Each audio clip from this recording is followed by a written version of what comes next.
Come on and take a free ride, free ride. Stand by your side. Come on and oh shit. Hey, what's going on, man? What's going on, man? I'm on my Edgar Winters group mode today. I just got finished watching Dazed and Confused. If most people don't know what that movie is, one of the greatest movies of all time. Hey, how y'all doing, man? This is on a Tuesday night, as you already know. This is the bah bah bah bah bah Woo! heavy hitters.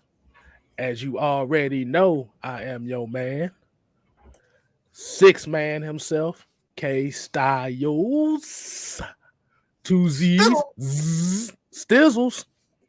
To my left, as you already know, this is the mad scientist himself, Mad Mike boom. Sports. Great one. And and also here, we can't have a heavy hitter show without my man's the minister, the calm before the storm, Mr. Jew Talk Sports. As he give you the minister salute. What's going on, fellas, man? How are we doing this evening?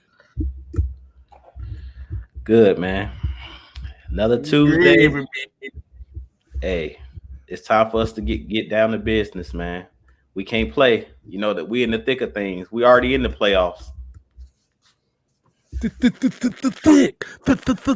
Thick of it. All right, but you know how we always gotta get started, man. We always gotta get them with the real Roll call. raw cow. As you already know, man, we got Joseph Thornton in the building. We got YMOF Jamal. We got Noah Tyndale. We got UK Knight, Raheem DeVille. We got Miss Asia Green in the building. We got Isaac Crimes, Raymond Elder. We got CK22, Jerry Bowie. We got Michael Walker. As the picture that showed in the before, no relation, but relation. We got Sean Nambo. We got Spencer Montgomery. We got Wheezy B, Brian Peoples. We got Pat Norris, Fred Butts. We got D Williams and Living a Dream, EJ and Epic. There's a couple names that we haven't seen before. If you knew, like I said, Oh, you put a bullseye in. If you are tuning in for the first time, watching a live with your boys, the heavy hitters, you put a bullseye in it in the chat room. Like, but as y'all doing this, make sure y'all go ahead and subscribe to AFN. Like, share this stream for tonight as we are going to go into our Tuesday night discussion of the Falcons 49er matchup. What's going on, man? What we got for Spaghetti-O.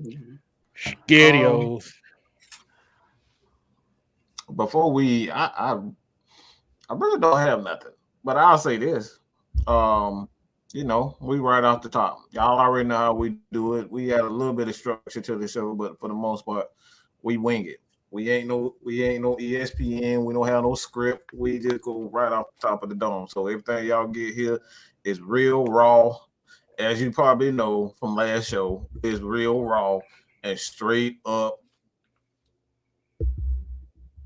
Really, Straight up ignorant at really. times.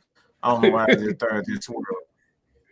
Yeah, I don't know what the hell just happened right there. But Oh, yeah, what is it? What is it? I'll say this. Um, I've been seeing some comments about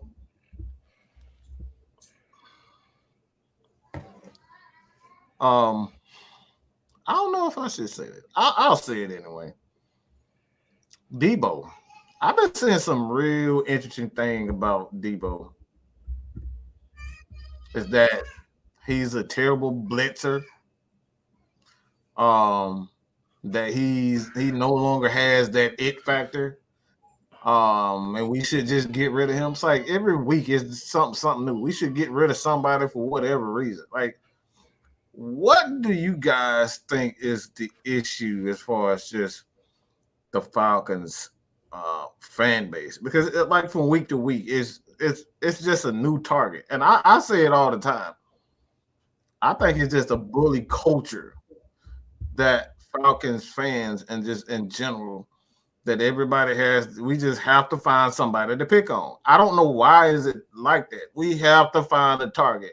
1 week it's Caleb McGarry, and then it's Matt Hennessy, and then it's Matt Ryan, then it's whomever, the running back, Mike Davis. It's like it's always somebody that we pick on from week to week. So you guys think it's either a bully culture or Falcons fans just don't know what being a fan truly is all about. Like, what do you guys think, man? Well, I'll go ahead and go first on this.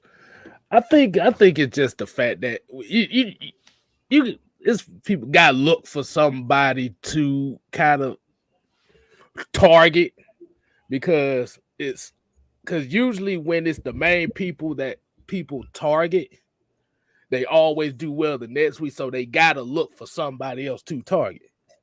Now, has Deion Jones, has he played up to his par as far as what we're used to? You've seen him have lapses at times.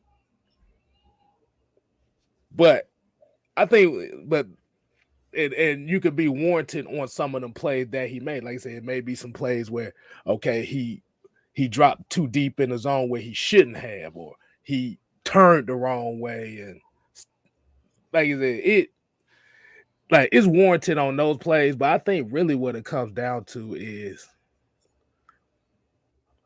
and like I said, some of our fans, we're not going to put everybody in the category, but we're going to say some.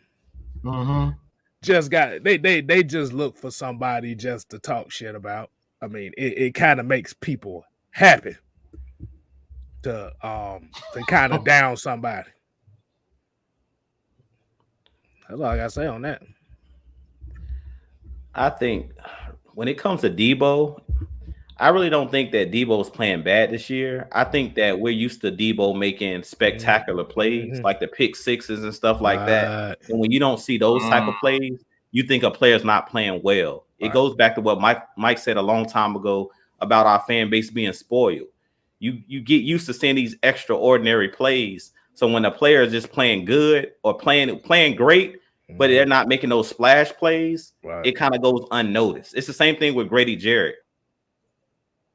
That makes sense. Yeah. They talk about it all the time. To the telecast, they always talk about how great of a player Grady Jarrett is, but he don't have the numbers like the Aaron Donalds because he does the small things. You know what I'm saying? He gets pressure. He doesn't have as much help as guys like Aaron Donald on his team. So it's the small things that Debo does. Like, to me, Debo looks like Debo. To me, I don't see any drop off in Debo's game. The only difference I see is the stats. He doesn't have a bunch of interceptions. I don't think he has. Does he have a single interception this year? I don't think so. No.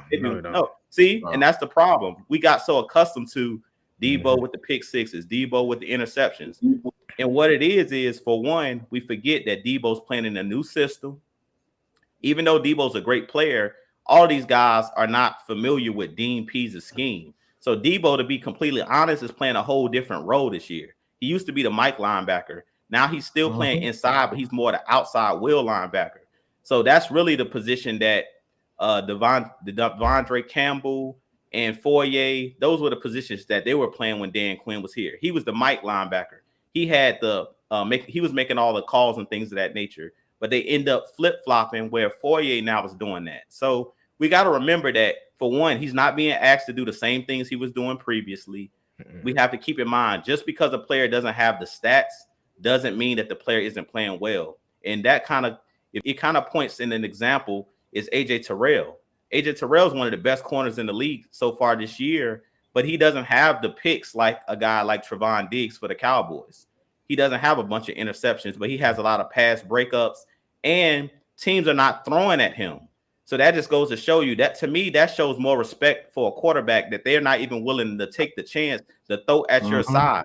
Trevon Diggs quarterbacks continue to throw at him, even with him leading the league in interceptions. They still take their chance. Like, I know he's gonna bite on this double move, so I'm still gonna throw the ball at him. Even though he got all these interceptions, I'm still gonna take my chance. With AJ Terrell, it's like, unless, like, if you guys go back to the game we played the Patriots, he basically dropped out of his coverage to go make that interception. He didn't supposed to have that interception that he made against Mac Jones. That was just a great play that he made where he's seen, okay, I'm gonna just go up the field. You know what I'm saying? So to be honest, I think Debo's playing fine. I don't know why people are coming for Debo. And another thing that bothers me is when your teammates play better or play well, because Foyer's playing really well this year. They act like Debo, like now he's chopped liver. Like, you can have two great linebackers. Patrick Willis and Navarro Bowman were both Pro Bowl linebackers. The same thing with our linebackers. Deion Jones and Foyer this year both are worthy of the Pro Bowl. Both are playing out of their minds. So it's not you got to love one and hate the other. I hate that. Like, everybody know I love LeBron James, but it's like, if you're a LeBron fan, then you're supposed to hate Jordan. You're supposed to hate Kobe. Like, right. Why we can't respect them all? Like, all of those guys are great. It's the same thing with our team. Foyer is a great linebacker. Deion is a great linebacker. Deion's playing well. He just doesn't have the same stats. That's it. He don't have the interceptions. That's it. Go ahead, KStylzz. So before I get him, I'm just gonna ask this one question, this sub question here.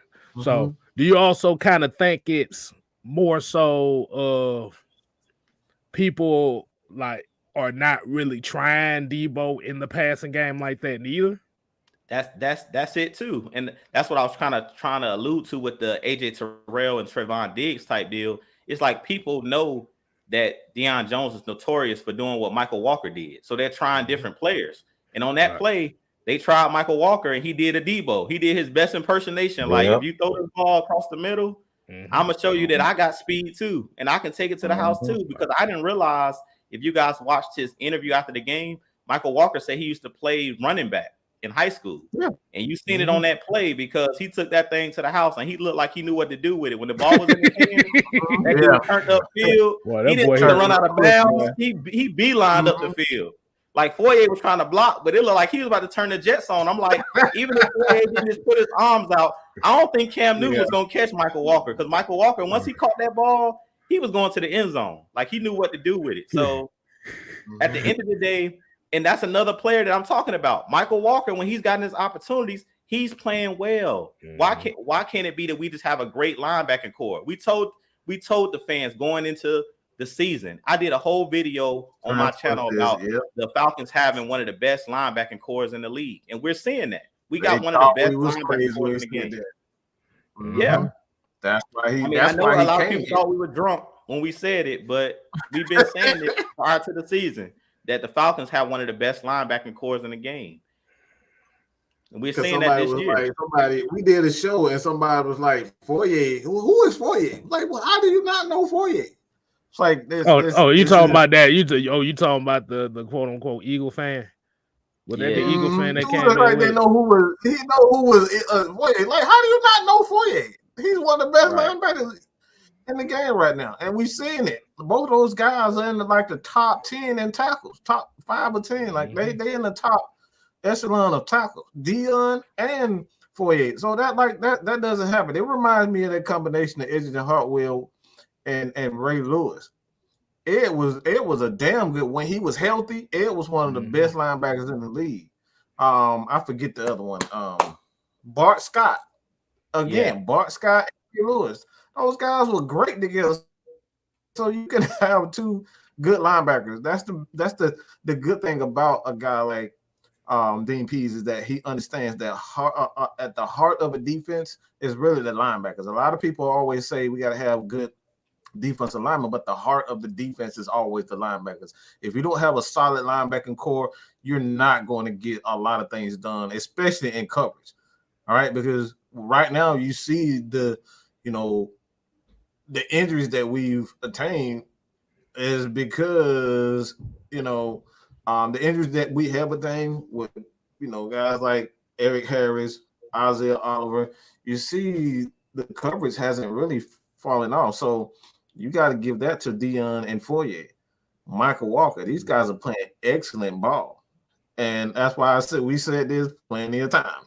Falcons have one, if not the best linebacking core in football. And we're seeing that right now. One other thing I want to say, KStylzz, before we move on, and Mike, and this is why I go back to the Vic Beasley deal. And I've said this numerous times on our shows before, is the worst thing that ever happened to Vic Beasley was leading the league in sacks, because all of the Falcons fans and all of the NFL fans, they got a fake, almost like a false hope or false expectations, where it was like, now Vic Beasley couldn't do anything to impress. Once you lead the league in sacks, like what else can you do other than win Defensive Player of the Year or stay at that level where you're getting 15 plus sacks a year or 10 plus sacks a year? It's hard to stay at that mountaintop. And that's why I talk about, go look at any of the guys that you consider elite. Go look at Khalil Mack's numbers. He's not getting 10 sacks consistently year in and year out. It just, he plays for teams that, like the Bears, that are potent. Like, you put any of these Falcons players on a team that's prestigious. Like, if you guys are looking at Michael Parsons, they're pumping Michael Parsons right now because he's a rookie and he plays for the Cowboys. And they're like, he should be Defensive Player of the Year. Every time you turn on Undisputed, First Take, they're talking about Michael Parsons. No disrespect, I love Michael Parsons. Should he be Defensive Player of the Year? That's debatable, because Trayvon Diggs on his own team is having just as good as a year as he's having. The point I'm trying to make is, for Trayvon Diggs and for Michael Parsons to stay at that level, it's going to be really, really hard. Because if Trayvon Diggs continues to take the ball away like he's doing, he's going to turn into AJ Terrell, where teams are not going to try him anymore, meaning his production is going to come down. So that's the only point I'm trying to make. And that was the point I made with Vic Beasley. It's like, a lot of people now wish that they had Vic Beasley, because you guys know I love Dante Fowler. But let's be real. If you compare Vic Beasley's numbers with Dante Fowler's numbers, Vic Beasley's numbers were actually better when he was here in Atlanta. And I love Dante Fowler, but go look up their numbers. I believe Vic Beasley's last year, he had like 6 to 8 sacks. Dante Fowler had 4.5, and he only had, I think, 2 or 3 sacks last year. So we had that position to push Vic Beasley out of the door. Yeah, we pushed him out the door, but it's not as easy as it looks, man. That's all I'm trying to say. Like, it's hard to stay at that mountaintop. If you're an elite player, and that's why me and Mike always talk about with the Matt Ryan deal, about it's about consistency. To be a great player, you got to consistently do it. Vic Beasley, he really wasn't consistent. He couldn't stay at that, 10 sacks a year, but we're seeing it even out of the ones that we consider great. They can't stay at that level because it's a different league. The ball's coming out quick out of these quarterbacks' hands. So to be a guy to get 10 sacks year in, year out, especially if you're getting injured and stuff like that, that's hard to do. That's hard. So sometimes we got to lower our expectations as fans. I know that sounds crazy, but sometimes you got to be more realistic. Getting 15.5 sacks, that's striking lightning in the bottle. That's what Vic Beasley did. Because it's a lot of guys that are Hall of Fame that never had a consistently 15.5 sacks every single year in, year out. That's hard to do. Hold on. Let me go ahead and give you these numbers right here. This is Deion Jones. He has 106 combined tackles, 7 tackles for losses, which leads the team, 4 quarterback hits, and 2 sacks. That sounds like a damn good season to me. Yeah, right. Anytime you hit the 100 mark level as a linebacker with tackles, anytime you're in the 100 mark level in tackles, you're doing something as a linebacker. Because your job as a linebacker mainly is to tackle. Like Deion Jones getting these interceptions and stuff like that, it's a reason why I think he's like 2 interception pick sixes away from breaking the NFL record. And this dude only been in the league, 5 years? If that? Right. Yeah. Like the stuff that he's doing, he's breaking it at a record pace. That's why I say, like, Deion Jones, if he stays on the same level, he could easily be a Hall of Famer if he keeps up these numbers. Like, let's be real. Right. Yeah. Like I said, 2 sacks, 7 tackles for losses with over 100 tackles. That sounds like a good season to me. But go ahead, Mike. I know we done kind of rambled on.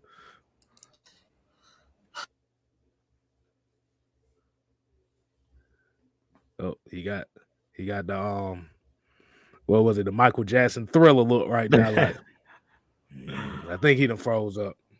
Yeah, it looked I like think, it. yeah, I think he done froze up. So I guess we gonna go ahead and get into these 3 keys for this matchup. Ain't got no. Okay, 3 keys to victory. How we gonna start this off? I'm gonna let you go ahead. Go ahead, you, and start this off. What is the 3 keys that you have for the Falcons to come away on top? The San Francisco 49ers. 3 keys to victory for our Atlanta Falcons. First key to victory is everything starts with the 49ers with that tight end that they got over there, George Kittle. George Kittle is public enemy number 1. Public enemy number 2 is Deebo Samuel. Those 2 guys. And what's crazy is it's like we're looking at kind of a mirror of ourselves in that we have Kyle Pitts, we have Cordell Patterson, and they kind of have the same version of their Cordell Patterson with Deebo Samuel, which he's like a running back, wide receiver hybrid type player. And then George Kittle is kind of similar to a Kyle Pitts, and he's like a wide receiver, tight end hybrid where he can pretty much do it all as well. So we know what Kyle Shanahan likes to do in this game. We know that this is going to be a physical game, but the first key to victory is you're going to have to lock up George Kittle. You're going to have to know where Deebo Samuel, where those 2 guys are at all times, because those are their playmakers. Those 2 guys are the nuclear weapons on that side of the ball for the 49ers. And we know that Kyle Shanahan is very creative, just like Arthur Smith, in getting Deebo Samuel the ball, getting George Kittle the ball, whether he got to line them up in the backfield, whatever he has to do to get his playmakers involved, he's going to do that. So in this game, we're really going to see, like I was talking about Deion Jones and Foye, this is going to be a game for the linebackers. Real talk. This is going to be a game where they can show why they're the top 2 of the top linebackers in the game, because either Deion's going to be covering Deebo out of the backfield, like when he's on those choice routes and stuff like that out of the backfield, and then they're going to have to come downhill and thump, when they try to run the ball with Deebo Samuel, and then they're going to probably have to have Foye or Deion covering George Kittle down the field occasionally, because we're down Eric Harris now. So 9 times out of 10, they're going to probably give either Foye or probably Deebo, when we in man coverage, if they split out, they're going to probably put Deebo occasionally or Foye on George Kittle one-on-one, and those guys are going to have to run down the field with them. So this is going to be a key game to try to lock those 2 guys up. Those are the guys that we have to look out for in the scouting report. Second key to victory in this game is going to be stopping the run again. Like, we have to stop the run in this game, because we know, just like Arthur Smith, Kyle Shanahan, his whole offense is predicated off of running the ball, opening up their play action pass. So he's dedicated to the run game. Believe it or not, Kyle Shanahan's going to run that ball, you can say, at least 30 times in this game, 30 to 35 times, if not more. If they're successful running it, they may try to run it even more than that, but they're definitely going to run it at least 30 times. So this is going to be another game where I want to see Tyler Davison as a clean scratch. No sense of having Tyler Davison out here when we know that this is going to be a game. We don't need to see Route 96. We just close Route 96 up. We don't need that highway's closed. We don't need to see it no more this season. Go with what worked last week against the Panthers when they came in thinking that they were going to be able to run the ball like they did that first game. Go ahead and bring Mike Pennell, Anthony Rush, your big boys off the bus first. You want those 2 guys to set that tone that it's going to be a long day, because, to be honest, you want to make them one-dimensional, because Jimmy G, he'll throw the ball to you, and Jimmy G is fragile. We know if you get after Jimmy G, and I don't wish injury on anybody, but if Dante Fowler and them big boys get their hands on him like how they were hitting Cam last week, Cam a big dude. Jimmy G ain't as durable as Cam Newton. Cam Newton's basically like a fullback playing quarterback. So Jimmy G, you get a clean hit on him, Dante Fowler, and them big boys up front, Anthony Rush, Grady Jarrett, he could easily be knocked out of this game, because we know that he's fragile. We just know he's fragile. So, and then my third key to victory in this game is going to come down to turnovers, because if we be honest, the last couple games that we won against Jacksonville, and definitely last week against Carolina, it came down to turnovers. Like, Jimmy G, the spirit of Jimmy G just pulled my. Like, what the hell? God damn, Mike. I don't know what just happened. What the hell, Jew, man? What's going on, bro? He ain't like that. Damn. Hey. Yeah, I don't know what it was. Jimmy G came in the room. Hey, I'm about to say porn star Jimmy to stroke again. Oh, man. Yeah, like, man. What the fuck happened? My bad. Now you good. Yeah, the third key to victory is like I said, man. It's gonna come down to turnovers because last week, to be honest, as good as we played last week, that game could have went south real quick because the Panthers dropped a lot of interceptions last week. They dropped Stephon Gilmore dropped one, and AJ Boye. Those are the two off the top of my head I can remember. One went through Russell Gage's hands, where it went right into the hands of All-Pro Gilmore. Stephon Gilmore dropped one. And then AJ Boye dropped another one. And those are two former Pro Bowl cornerbacks. So in this game, as Mike said it, and he said it last week in his keys to victory, catch the ball. In this game, we can't, hope and wish upon a star that, okay, let's pray that we don't drop the ball. We have to catch the ball because the interceptions that should have been caught last week most likely will be caught this week. These are professionals. And there was a lot of opportunities that the Panthers just didn't take advantage of. We took advantage of our opportunity. So in this game, turnovers. This defense has been opportunistic the last couple weeks. And we remember when we went on that Super Bowl run, our defense was ranked down in the 20s. But when it was time to make a play, they intercepted. Vic Beasley strip sack fumble. And that's what we seen last week. So we got to keep that going. That's something that I like. Give the offense more opportunities to possess that football. If you dominate the football, keep George Kittle and those guys on the sideline and run that football, juice that clock, drain that clock like we did, and continue to get turnovers, I think the Falcons walk away with a victory in this game. So those are my three keys. First key, George Kittle and Deebo Samuel. You got to know where those guys are. Second key to victory. Look, I'm trying to think what I said. Second key to victory was, I don't even remember now. What was my second key? I'm drawing a blank. First key was Deebo Samuel and George Kittle. Jimmy G protect the run. No, it was stopping the run. I'm sure stopping the run. Yeah, stopping the run and making them one-dimensional. So Jimmy G, the game would be in his hands. I'm sorry, y'all. Third key to victory. It's been a long week already, and it's only Tuesday. Third key to victory. Turnover. If you win the turnover battle, we win this game. Those are my three key to victories for y'all. All right, Mike. Go ahead, man. What you got for?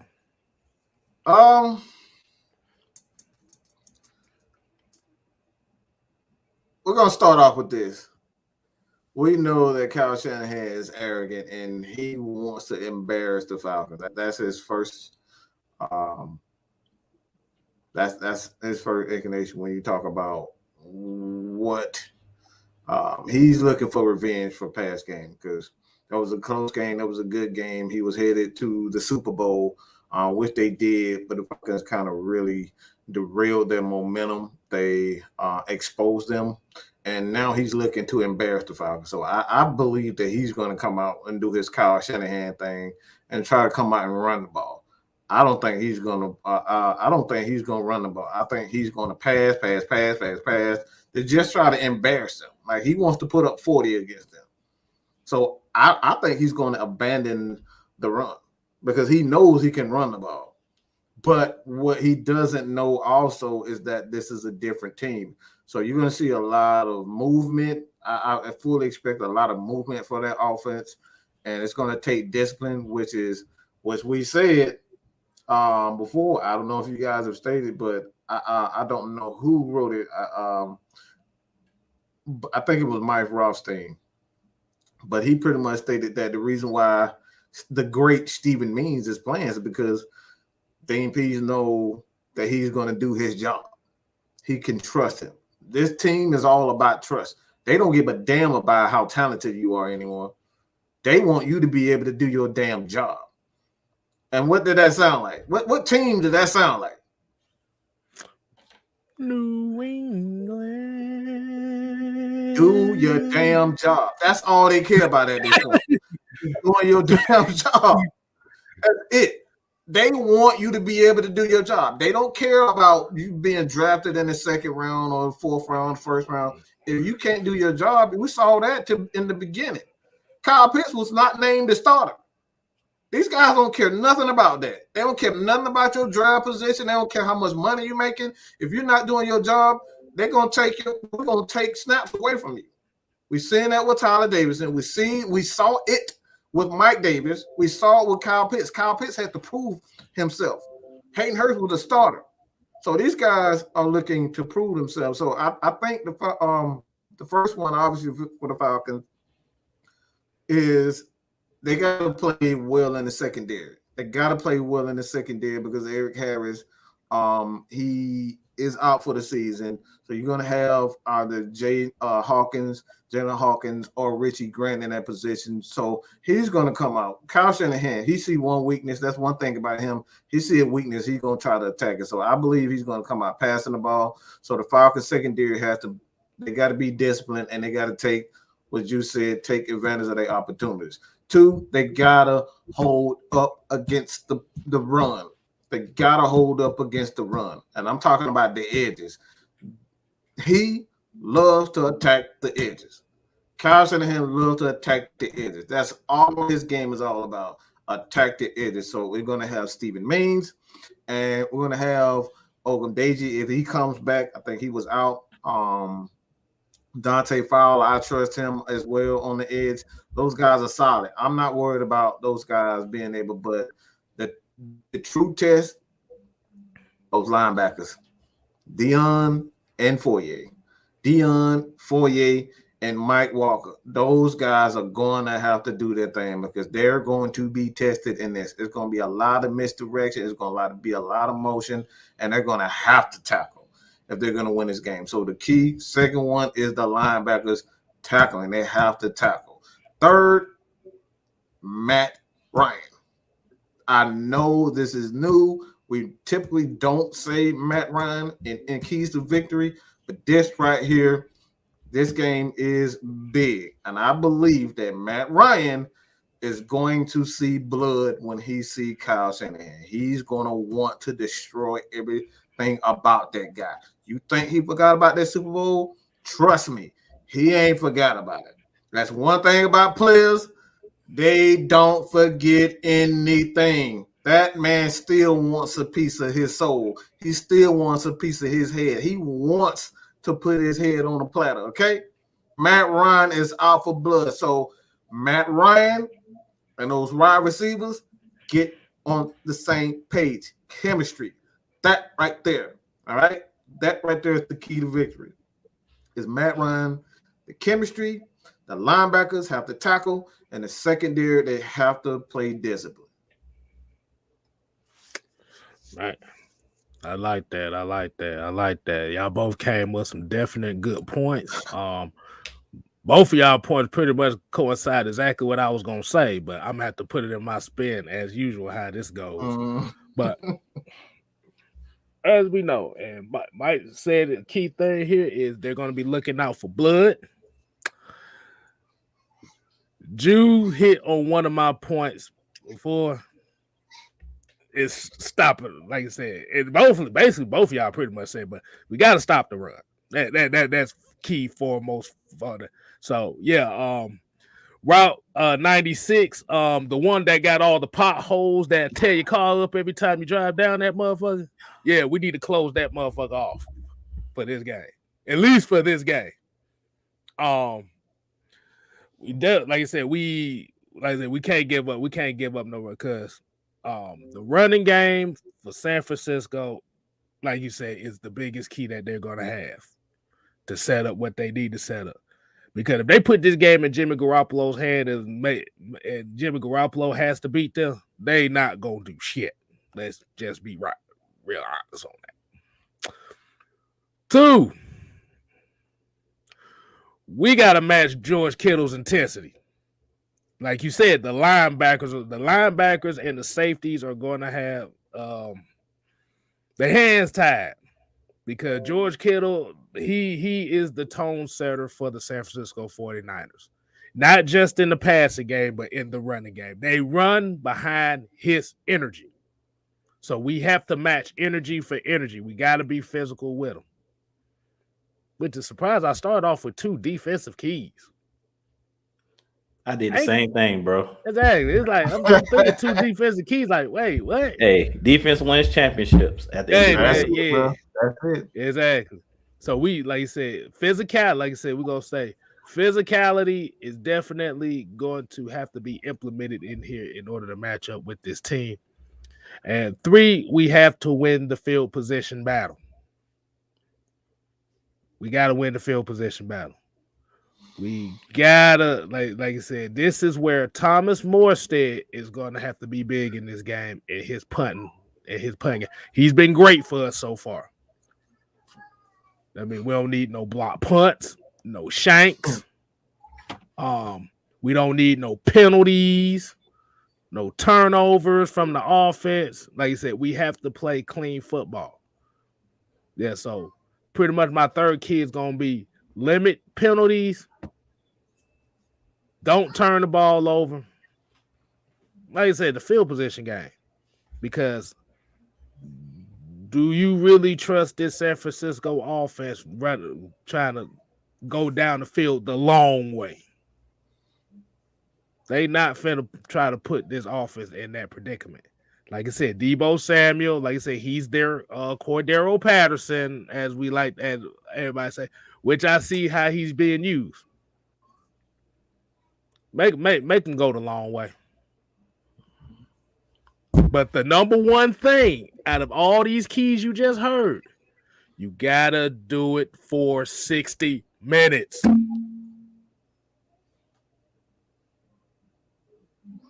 That's all I got right there. Triple D, that's not true whatsoever. Jake Matthews do not get a penalty a game. That's so not true. I don't know why everybody think Jake Matthews is just some screw up. Like, he's literally one of the best tackles in the league, and it's not even close. I think people get carried away because his penalties comes at bad. He got a knack for getting penalties at the wrong time. Yeah, worst times. Or the refs call penalties at the wrong time. Right. We be real about it. It'll be something they haven't called all game, and they'll wait until it really matters to call a bad call. Let's just call it. Let's just be real. Like, Jake Matthews' dad is a Hall of Famer. Bruce Matthews is one of the greatest offensive linemen of all time. So Jake Matthews, it's a reason why he didn't got multiple contracts. And all you that like PFF, go look up his PFF grades. Jake Matthews is the real deal. Like, it's a reason we don't hear nothing about him, and he don't say anything in the media. Like, he's one of the best in the game. So if we're gonna talk about the offensive line, he the only guy on the offensive line that I don't even question. So let's be real. And as Miss Maggie he got a knack for getting throws at the wrong time. That's just it. It's just the wrong time. It's like, we got a 50-yard game. Hold in by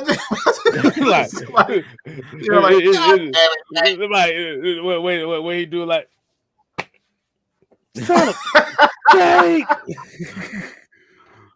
I'm gonna switch my car insurance, Jake. And what we getting into comments, y'all, because I seen a comment that I think go we ahead, should tackle.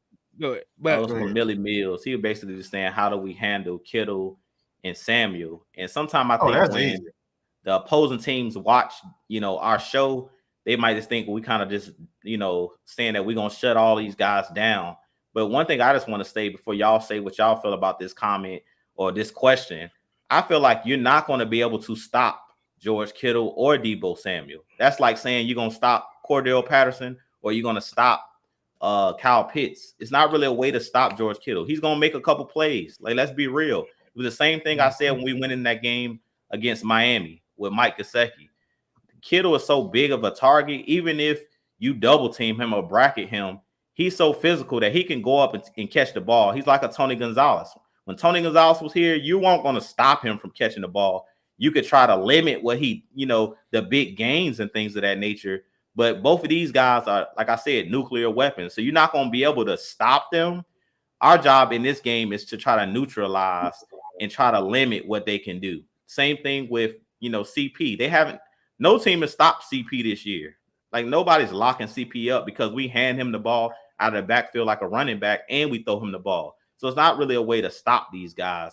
I think it's just more of a trying to limit how much damage they do. And I'll let you guys go ahead and talk about how you would do it. But I don't think you're going to stop George Kittle. I just think you try to frustrate him, limit his catches, limit how much limit the big plays. Don't let him get those big splash plays that gets everybody going.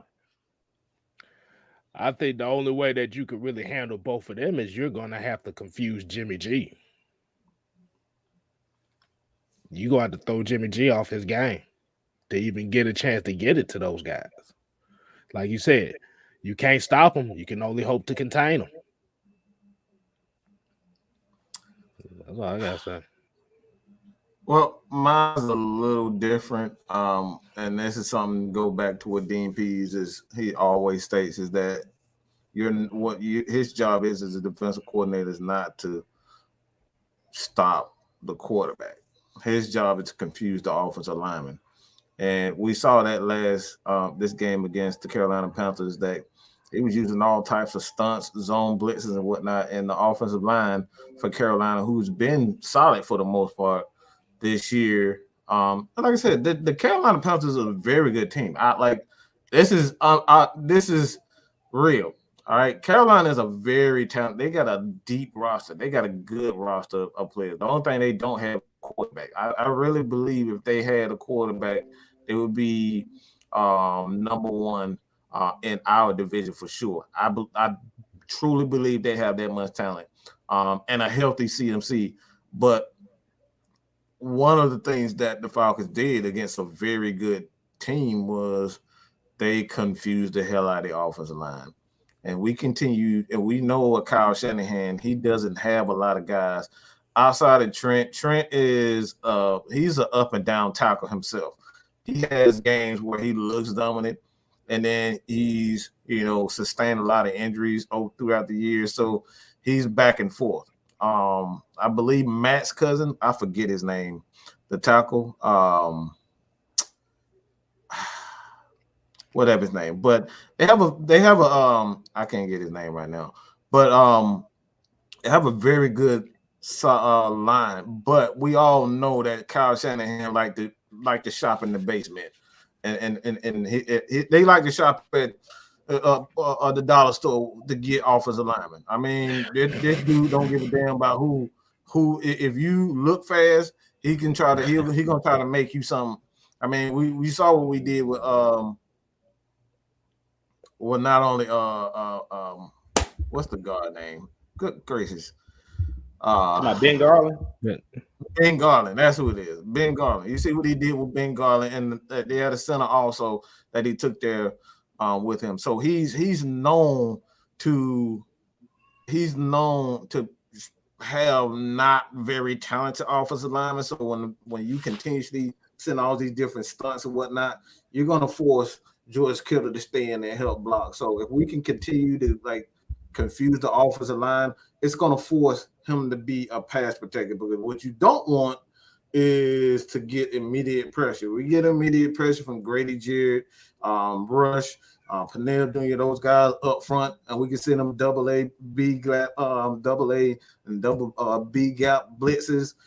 This team is going to force him to be a blocker. That's what you want to do to contain George Kittle. You want him blocking, just like you want Gronkowski blocking. You don't want these guys to be in pass coverage. So at the end of the day, that's how you stop George Kittle, is make him a pass protector. That's it.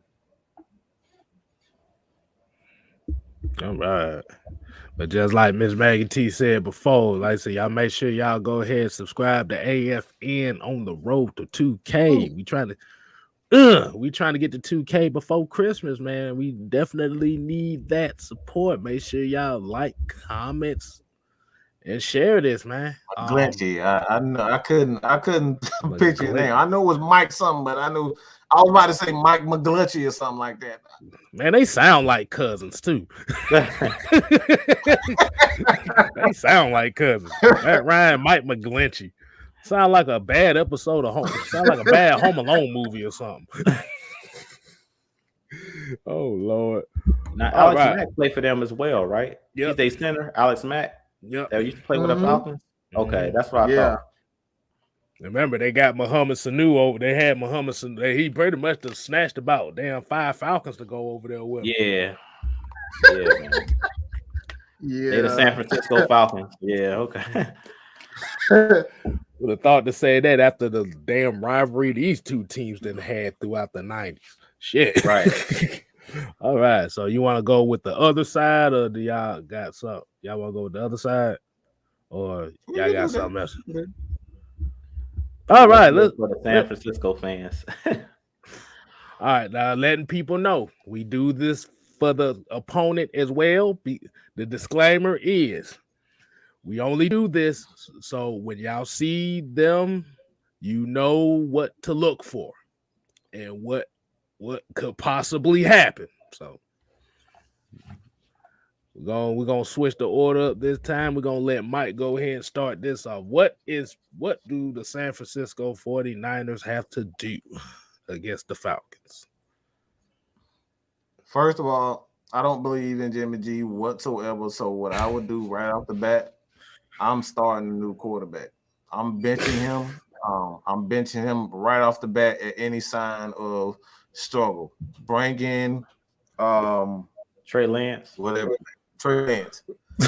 Bring in Trey Lance and immediately try to get something out of him, because at this point in time, you fighting for a playoff spot, and if you see Jimmy G struggling at any point, the Falcons have had issues in the past, and granted, this is a team, a completely different team for the most part on the defensive side of the ball. I'm benching Jimmy G. I'm not playing around. And I'm bringing in a young guy, much like the Carolina Panthers did, just to see if he can provide any type of spark.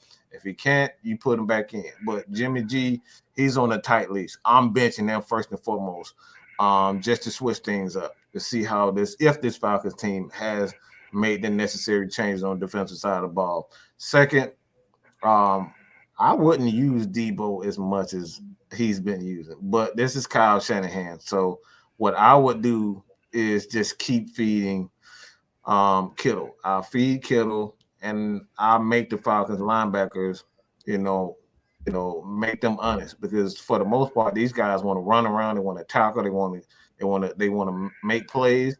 So I'm using Kittle. I'm targeting Kittle as much as he possibly can, because we know that Deion is a small linebacker. We know Fourier is a aggressive linebacker himself. He's disciplined, but he can be very aggressive, like Debo. So I'm going after the linebackers by feeding Kittle. Third and fourth, first and foremost, Route 96. All right, that's all I got to say about that. Y'all know what that means. Route 96. You take it how you live it. No, I ain't got none of that. Look, y'all know what Route 96 means. Y'all know what that means. I ain't got to say nothing else. Like I said, Route 96 got potholes. The streets are in bad conditions. You gotta worry about dead armadillos in the middle of the road every 5 feet. Right. You drive your car down there, it's gonna explode. Oh man. All right, so I'm gonna go next. We're gonna switch it up just a little bit. We're gonna let the minister play cleanup on this one. Pretty got the Freddie Freeman mode. Oh yeah, we got we got we batting lead off and bat number 2 over here. But all right, so what we're gonna say is run the ball. Limit as many passes from Jimmy G as you possibly can. You must be successful in running the ball. Like I said, this is where the San Francisco 49ers have been very successful in the last few years as far as running the ball. But it's when they put it in Jimmy G's hand to go win the game, it's a higher percentage chance that he's basically gonna blow it. So I'm sticking with the running game. I'm gonna lead with that as a 49er. 2, Kyle Shanahan better not get ahead of himself and underestimate this team. Because as I'm looking at the preview here right now, the Atlanta Falcons is almost a 10-point underdog in this game. So it's pretty much a no chance. Oh, wow. Pretty much, yeah. Right now they are a 9.5 underdog. So Shanahan better not get ahead of himself. And he better not take this team. He better not take the Falcons for granted. Because he's gonna find out the hard way. And number 3, you see the Falcons' offensive line. They played well against Carolina. I'm gonna test that offensive line again. I'm gonna see what they got. I'm attacking because, like I said, you do not want this Falcons offensive line to get confidence like in the Carolina game. How once they got confidence, Carolina couldn't do shit about their running game against the Falcons. I'm testing Jalen. I'm testing the rookie again. And you also have to know, it kind of goes back to the first point. The Falcons right now officially are 5-2 on the road, so this team can win road games. But the 49ers are 2-4 at home. So they're kind of wishy-washy at home right now. So So that's pretty much my 3 keys right there, man. All right, we got man on first and second. We looking for Jew to bring us home with the home run or triple. Hey, look, man, we play to win the game. Look, whatever will get y'all home is what I'm about to try to hit. Whether that's a grand slam or whether that's just a triple. Exactly. But for the 49ers, hey, look, first key to victory. I talked about George Kittle being that guy. You just talked about it, KStylzz. I stole one from you. You stole one from me. With the 3 keys. I'm gonna see if the team fixed the issues. If you guys listen to Dean Pease last week before that Carolina game, he said it. Sometimes coaches get too smart for their own good. The Falcons have struggled on the offensive line all year long. Yeah, we had the last 3 games we rushed for 100 yards. But I'm still going to attack the offensive line of this Atlanta Falcons team and see if they fix the issues. I'm not going to just assume because you have 3 games out of the fifth. How many games have we played so far? 13, 14 games? 13 games? 13 games. So out of 13 games, you had 3 games you rushed for 100 yards. That still leaves 10 other games where you struggle. So I'm not going to believe the Mike Davis that I've seen the last 2 games. I'm coming in and telling my team, they struck lightning in the bottle. They're still soft. We finna find out if this team is real and if they fix their issues on that offensive line. So like you said, my first key to victory is the same thing, KStylzz. They got to attack this offensive line and defensive line. Attack the trenches, period. Because we've been preaching all year long. Yeah, the trenches have improved. And yeah, I believe in my team. But if I'm Kyle Shanahan and I'm the defensive coordinator, offensive coordinator of their team, I'm telling them that this team is still soft and they're going to have to prove to me that they're not going to allow us to bully them. So in this game, first key to victory is attack the trenches, meaning bring blitzes on. If you're on defense, that defensive line that plays for San Francisco is very talented. Bosa's over there. D Ford is over there. Eric Armstead is over there. They have some guys where our offensive line is really going to be tested this week. They didn't give up a sack last week. And I gave them, I talked about it in my last video I did today, the recap show for the Carolina game, that they were one of the bright spots. But this is going to be a real game here where it's going to prove, like I said, last week was a playoff atmosphere. This game is a really like a must win for the Falcons because this is a tiebreaker type situation. Both of us are, they're 7-6. We 6-7. We win this game. At that point, we're both 7-7. But we get the edge because we beat them head to head. So first key to victory, I'm going at those trenches. Offensive line, defensive line, I'm seeing if they fixed it. I know Mike said that Kyle Shanahan going to come out throwing the ball, which wouldn't surprise me because he's a bonehead. type of coach.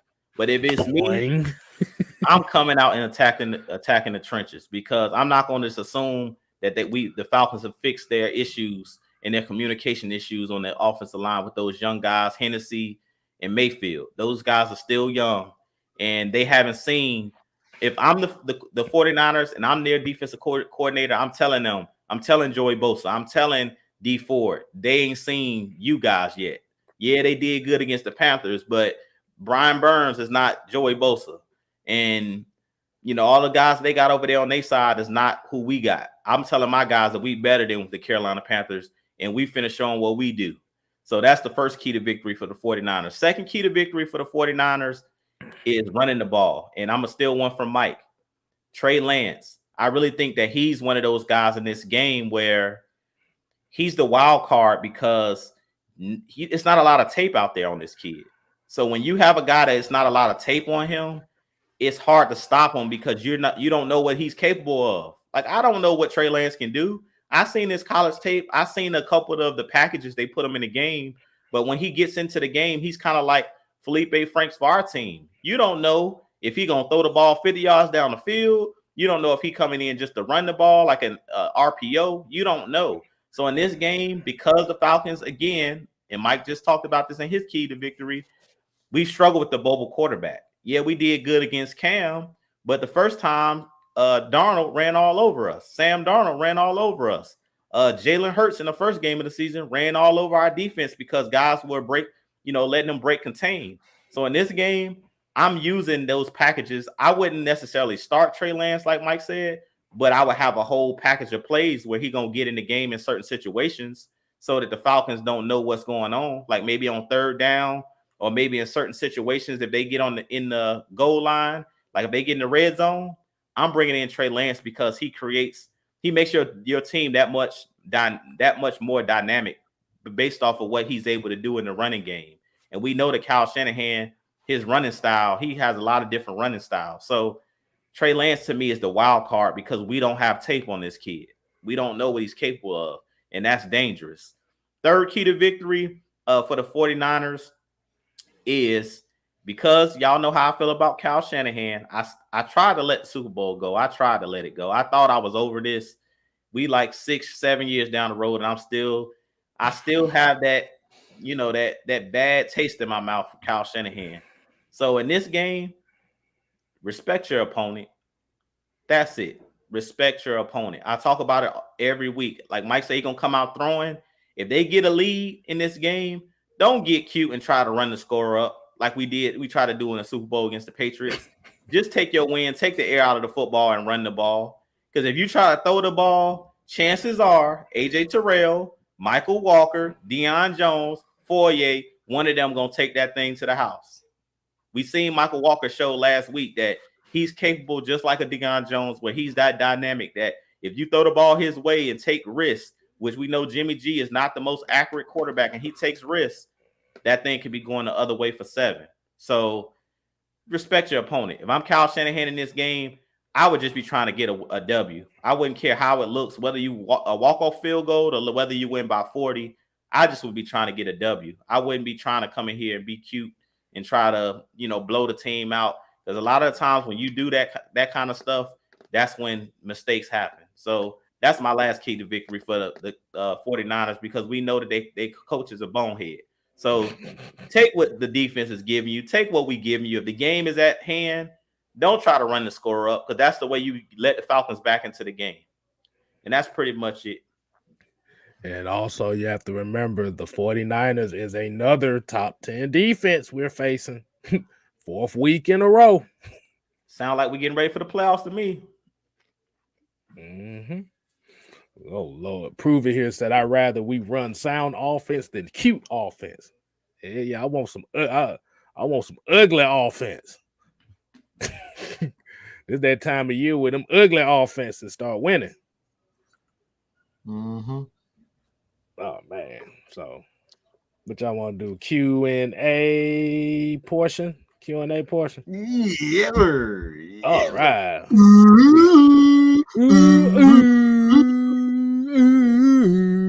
See, I was like that with the shine lights. Come on here, Y'all know about Redbone. that Monty Mod. That Monty Mod. Y'all know about that Monty Mod. What is that? Don't you know no good? No good. Don't you know no good? Oh man, hold on. I'm Vaughn saying here, I love you guys. I never make it to the live show. I'm from J Rock's Twitch stream. Rise up. Oh man, what's happening, dog? What's going on? Hey, like Workflow Dre said earlier. It's better late than never. We definitely appreciate you coming over, man. Yes, sir. Definitely. We definitely appreciate that, man. Let me see. Tyler Lee here says answer. So AJ Terrell is elite, so please vote him into the Pro Bowl. Oh shit, you ain't gotta tell nobody that. We already know. Let me say this. No, he's not. No, he's not. He's not elite. We're not gonna put that on. He's playing very well right now. He's playing well. We don't want to do that right now. That when you start putting that on players, they get big, they get a false sense of security, and then you end up like Vic Beasley.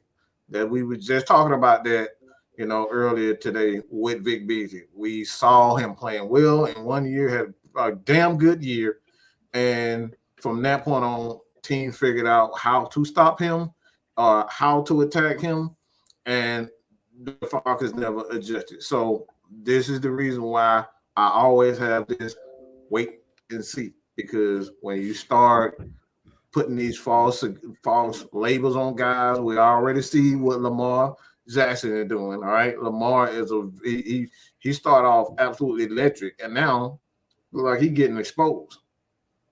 So we want to calm down, wait till these guys around. What I always say, around that third and fourth year, this is when you start to see the growth, whether he's going to stay the same or he's going to take it to a next level. It's always that fourth year. That third or fourth year is when a player finally gets it and it takes it.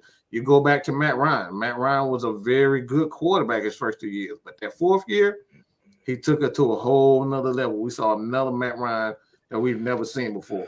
Peyton Manning is probably the exception of any quarterback. He came out the damn gate. It's like even his first year, he threw damn near 30 interceptions or something crazy number like that. Put up big time numbers, but he eventually got much better. So we're gonna calm down. AJ is a very good. I think, to be honest, I don't think anyone outside of maybe Jalen Thing is probably better than him. I believe that he is probably the second best corner in the league from what I've seen from corners this year.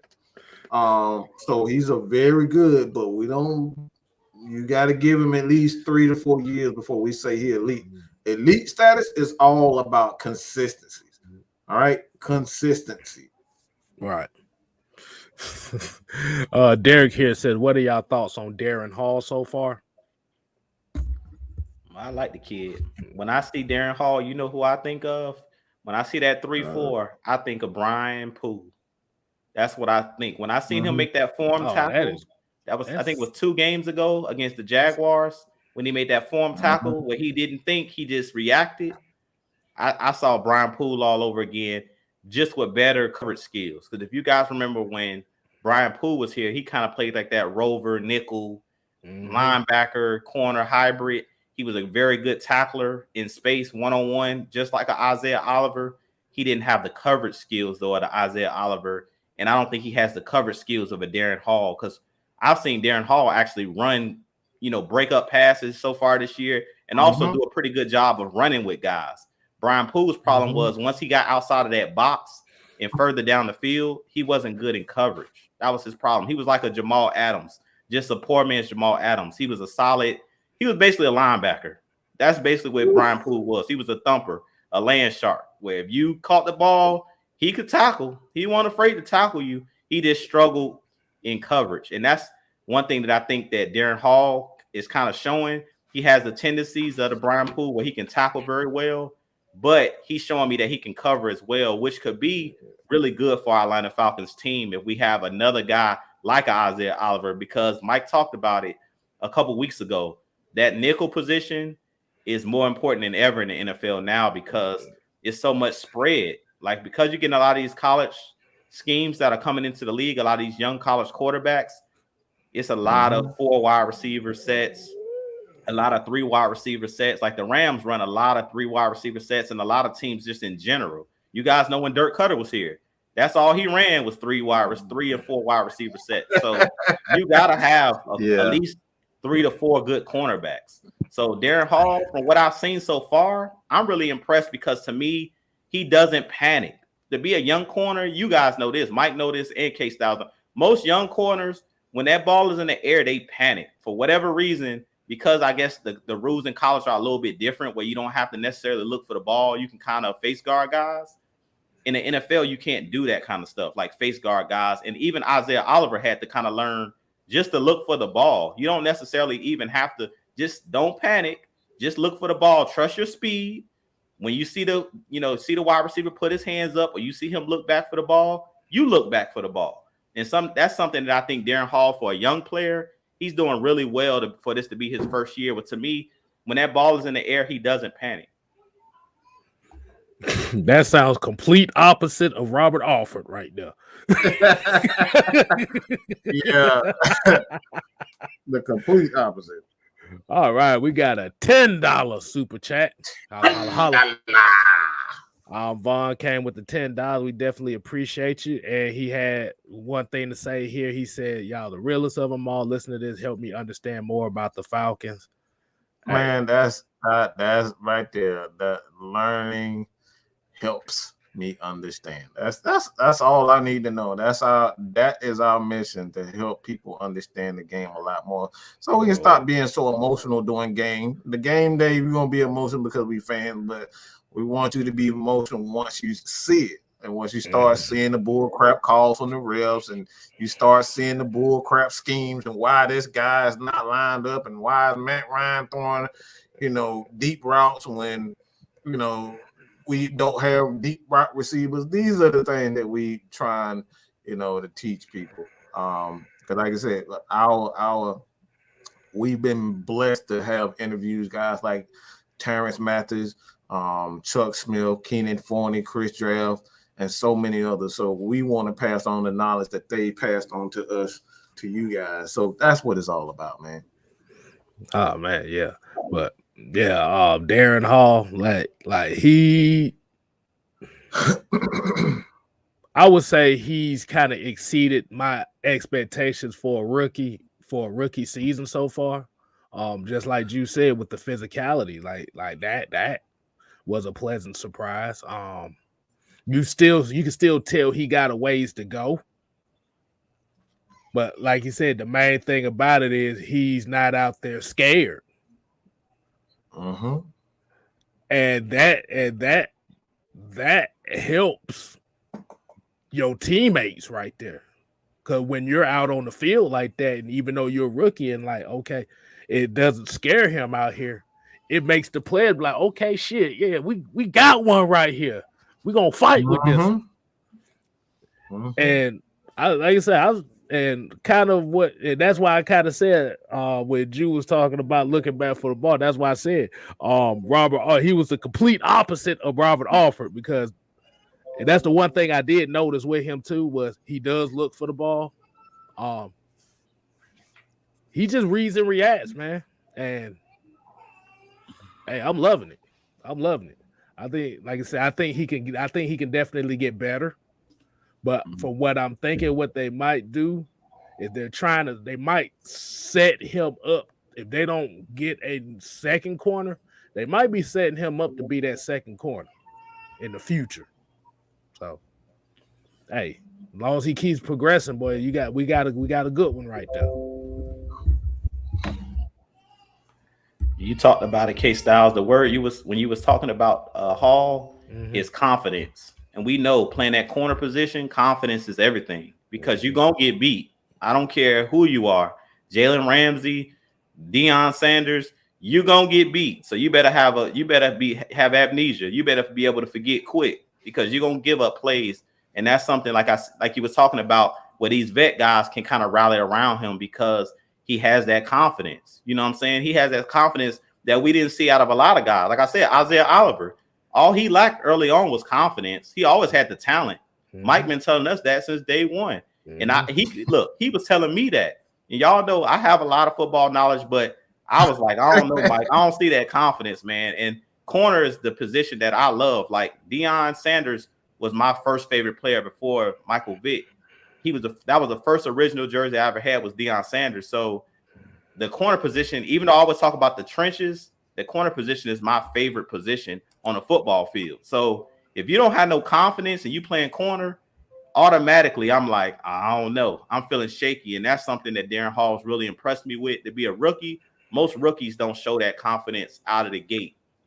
And that's something that I think is huge because you're going to get beat. Like I talked about, you're going to make mistakes. You're going to get beat, but you got to have that memory where you forgot. You got to have amnesia where you're going to just move on to the next play. You can't hang your head because once that quarterback see you hanging your head, they going at you, especially Tom Brady and those smart quarterbacks. When they see you to hung your head or they see that you like they're in your head, they're going to come at you all game. Jason West. Chris Owens.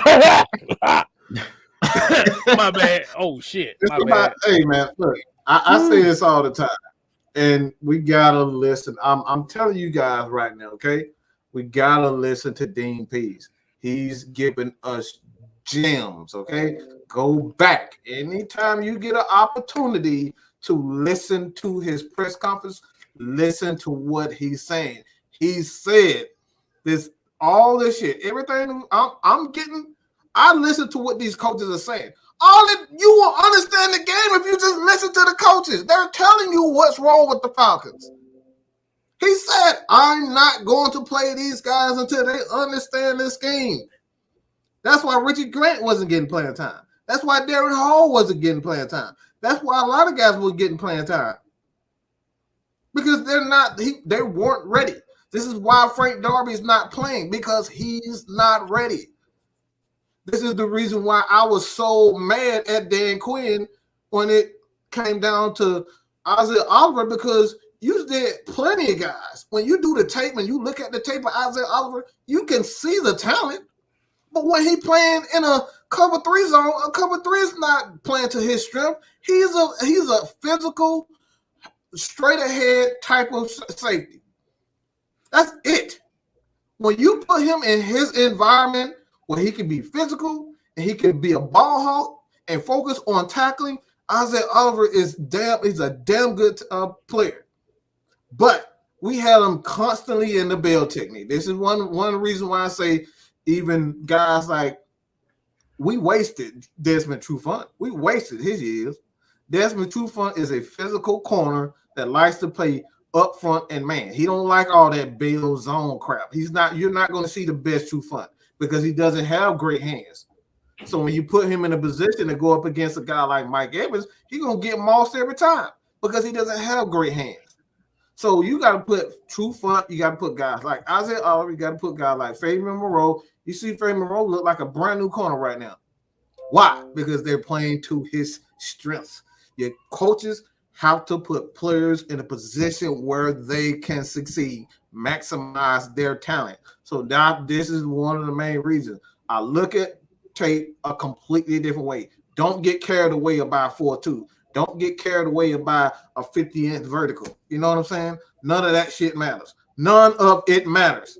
Because let's be honest, when in the game you going to have the opportunity to do a damn 50-inch vertical? Let's be honest. When the corner going to use a damn 40 and 50-inch vertical?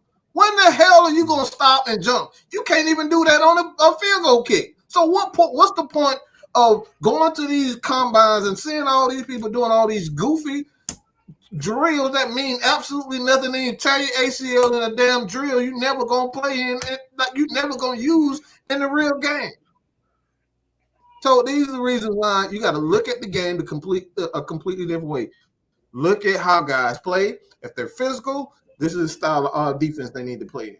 That's how guys like the Patriots. The Patriots only look at what you do well, and if it fits their style of defense, they are going to choose. This is why guys like Chandler Jones, even Arizona, you see this dude, Chandler Jones is a very good he's a very good pass rusher, but he's extremely streaky. And that's the reason why he's streaky, because he's not playing in the defense he needs to be playing. But he's good enough to get past that. He's good enough with his talent to get past that. But he's not playing in the style of defense he needs to be playing. He needs to be in a physical style defense where he can showcase his physical attributes. So nobody is better than that. And that's why I always say the greatest coach of all time is Bill Parcells, and Bill Belichick is right behind them because he learned from Bill Parcells. So those guys are 1-2 in my book as far as just getting the best out of talent. Because let's be honest, one of the greatest defenders of all time is Lawrence Taylor. That man didn't fit nobody's scheme. Bill Parcells created a position because of Lawrence Taylor's skill set. It was like, okay, I see this guy. He's going to be able to do this. He's not very strong, but if I put some big fat defensive tackles and big defensive ends around him, I can get the most out of him. That right there is what coaching is about, getting the most out of their players. Hey, I kind of disagree with you on that, Mike. Lawrence Taylor did have a position. Man,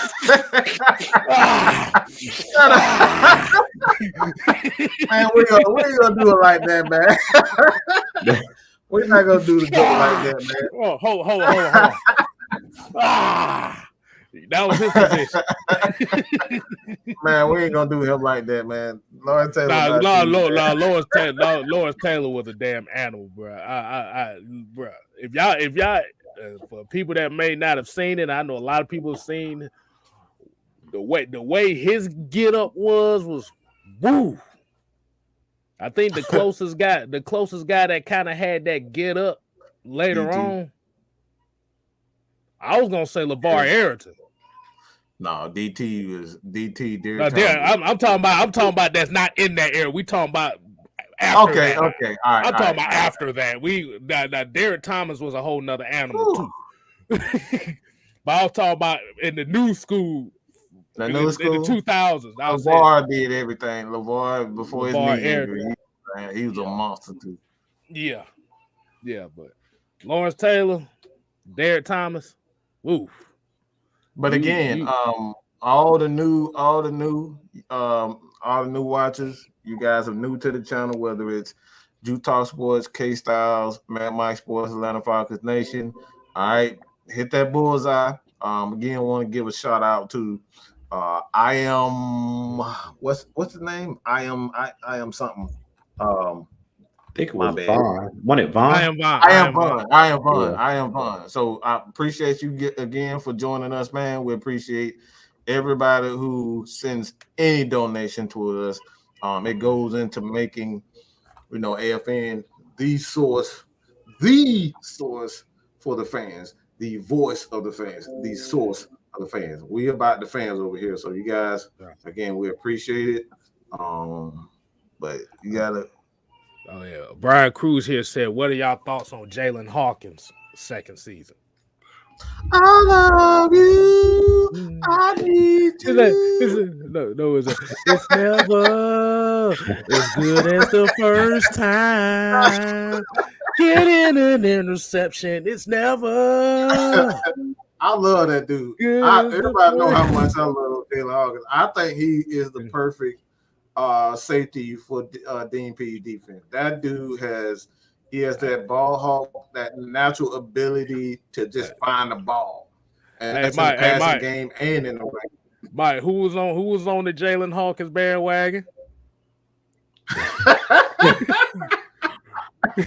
Hey, it wasn't many people. We saw him at the game, and we was like, yeah, that dude has another gear. Once he figured it out, he's gonna be a damn good safety.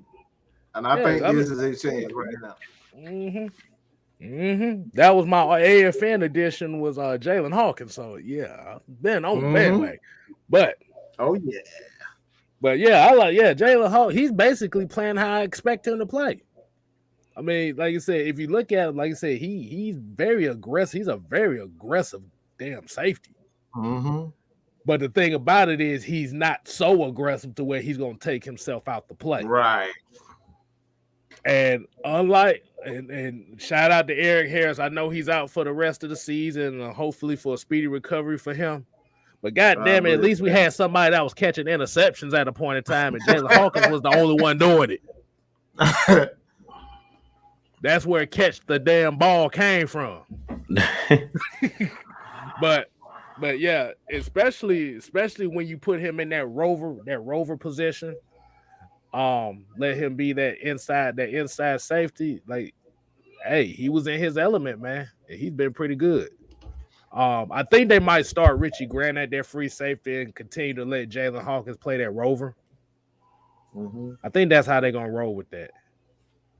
Yeah, I think so. I think that's the best. I think they'll flop him, like flip flop him, because you know that Dean Pease, like Mike was saying, he's gonna go with what you do best. You know what I'm saying? And one thing about Jalen Hawkins is he's versatile. He can play either safety role. Same thing with Richie Grant. It's the same thing for both of those guys. So I'm just loving what I'm seeing out of the young guys, because to me, out of all of the young guys that we have, all of them seem like they play with confidence. Jalen Hawkins plays with confidence. Richie Grant, even though he makes mistakes here and there, he's confident. And that's what you need. Like all these guys, these young guys, they look like they dogs. You got to have that dog in you. If you're going to play in this league, like I said, you're going to make mistakes. And you've heard Dean Pease say that in his press conferences, you're going to make mistakes, but he want to see what you do after that. You know what I'm saying? Once you make that mistake, are you going to keep making the same mistake? Or are you going to learn from the mistake that you made? So I think that Jalen Hawkins is having a great season for only to be, this is his second season? He was a rookie last year, right? Second season, yeah. Yes, his second season. I mean, for this to be his second season, and Mike talked about it. Dean Pease said in his interview, for a lot of these players, it's their first season again because it's a whole new system. So we keep saying like, yeah, he's a second year player, but this is his first year in this, in this system. So really, he's kind of like a rookie in this system. So for him to be a rookie in this system, and I think he's leading the team in interceptions. Yeah, I mean, I think he's tied with AJ Terrell. Yeah, now I think both of them have 2 interceptions at this point. Yeah, but he's been to me the best safety as far as when it comes to ball hawking. He's been that guy. He, like you said, he was a fire starter. KStylzz. He was the first one against the Jets over in London to get the first interception of the season. And since then, he just been that guy. He had 2 back-to-back games with interceptions and clutch moments. So yeah, man, I think these guys are ready, and I think that because it's later on in the season, this injury couldn't have happened at a better time. Even though you'll never want to see a guy get injured, it didn't happen like right in the beginning of the season when these guys were still trying to learn the system. Like at this point, you could tell that these guys are starting to grasp the system. So even though Eric Harris, we wish him a speedy recovery, I'm glad that we're like in the back half of the season, because we've seen Jalen Hawkins, we've seen enough of Richie Grant where we kind of feel comfortable. And I think Dean Pease kind of feels comfortable that those guys can go in there and get the job done. It's like we don't got to go out and bring in a veteran outside of the team. Definitely. And I kind of feel like too, and I feel like they're also taking on the personality of Dean Pease.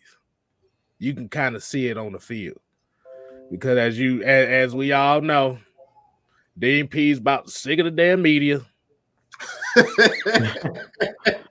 He ready to slap the hell out somebody. And I think this team, I think this defense is taking on his personality.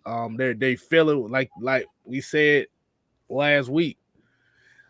They getting more comfortable into this defense, and they see they got a defensive coordinator that's gonna go back for them. They like, shit, hey, we finna do this.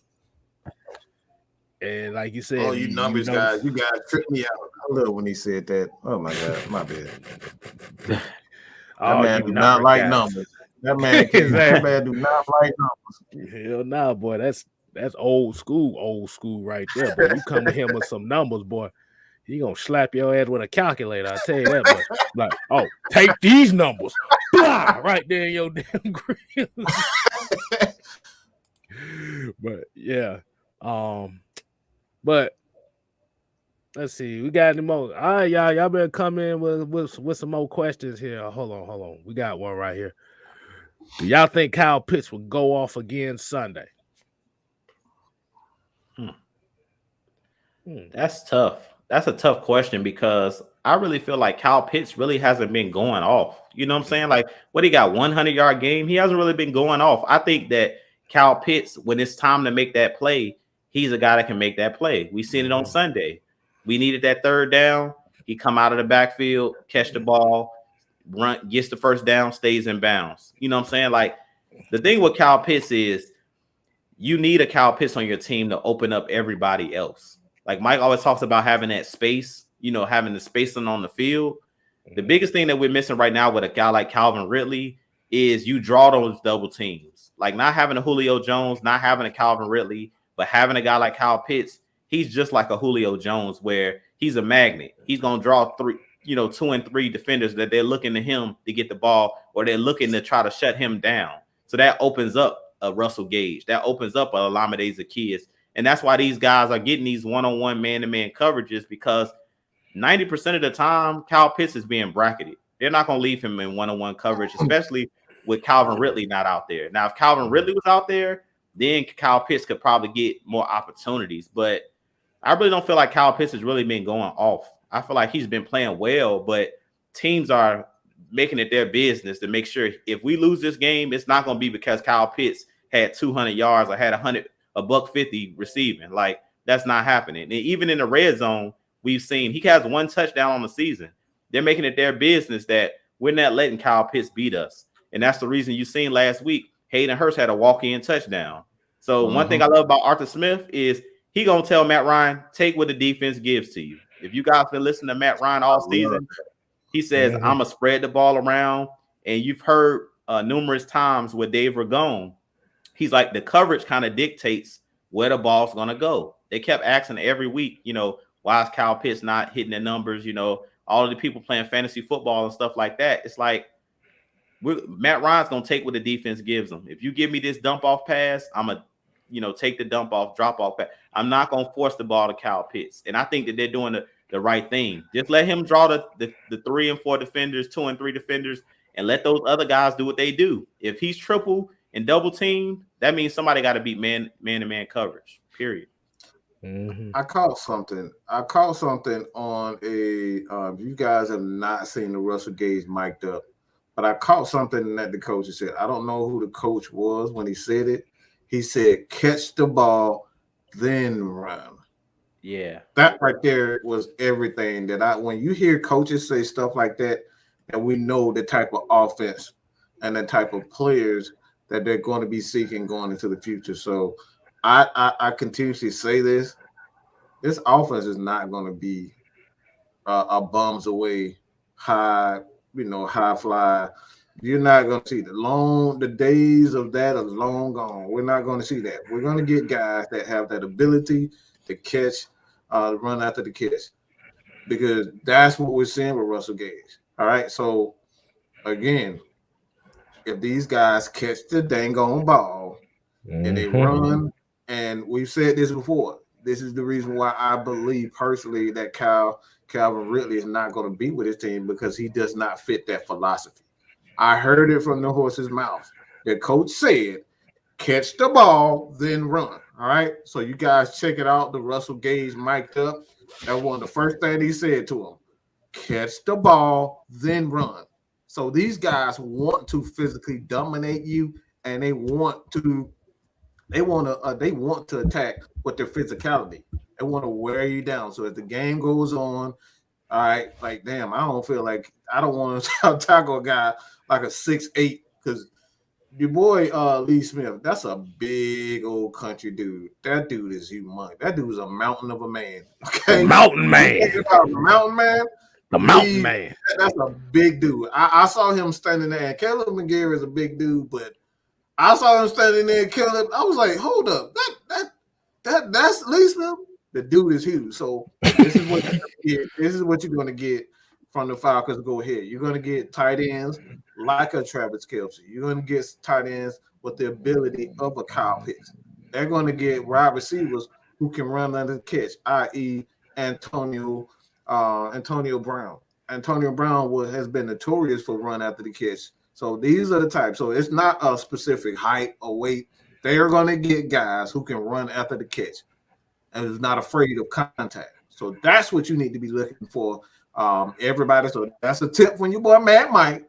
So I'm gonna make your life a lot easier. I told you I've been scouting players for years, and I wasted a lot of time scouting players. They have absolutely no chance of even drafting. So look for guys at wide receiver that has the ability to run after the catch, as well as they're not afraid to get hit.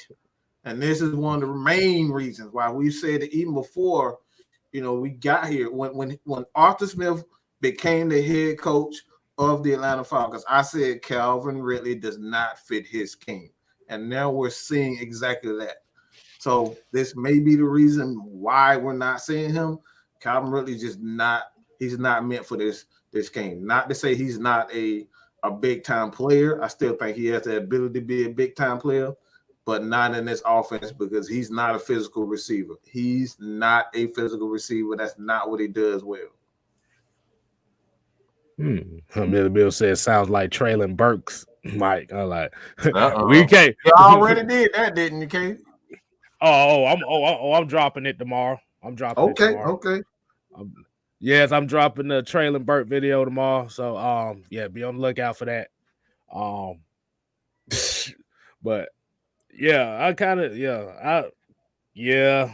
unfortunately, like I said, Calvin Ridley, he's better suited for a four verse offense. That's what he does, to where he can feed off of somebody else. Can you say he's a like I said, I say he's a number like by looking at him right now, Calvin Ridley is at best a number 2 right now. Because he has to prove to be a number 1. And that's very interesting. You said they said catch the ball, then run. Yeah, that sounds like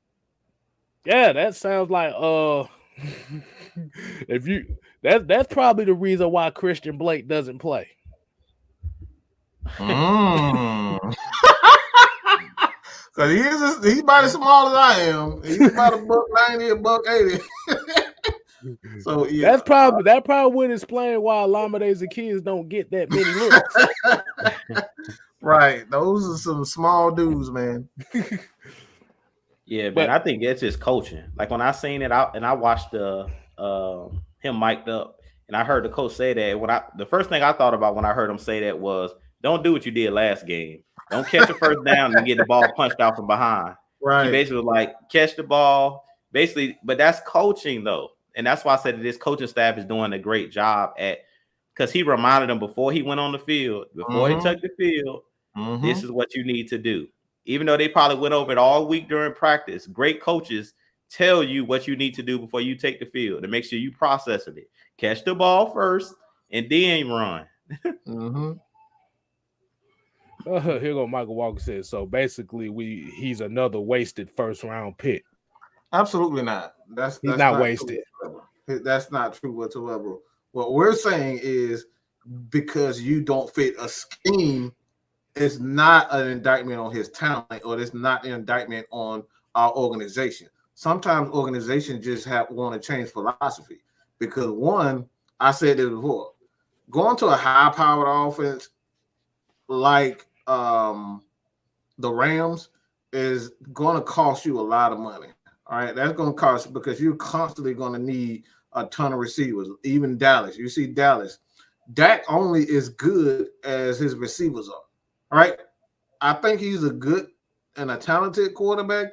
He's not elite. He needs elite receivers around him in order for him to be consistently great.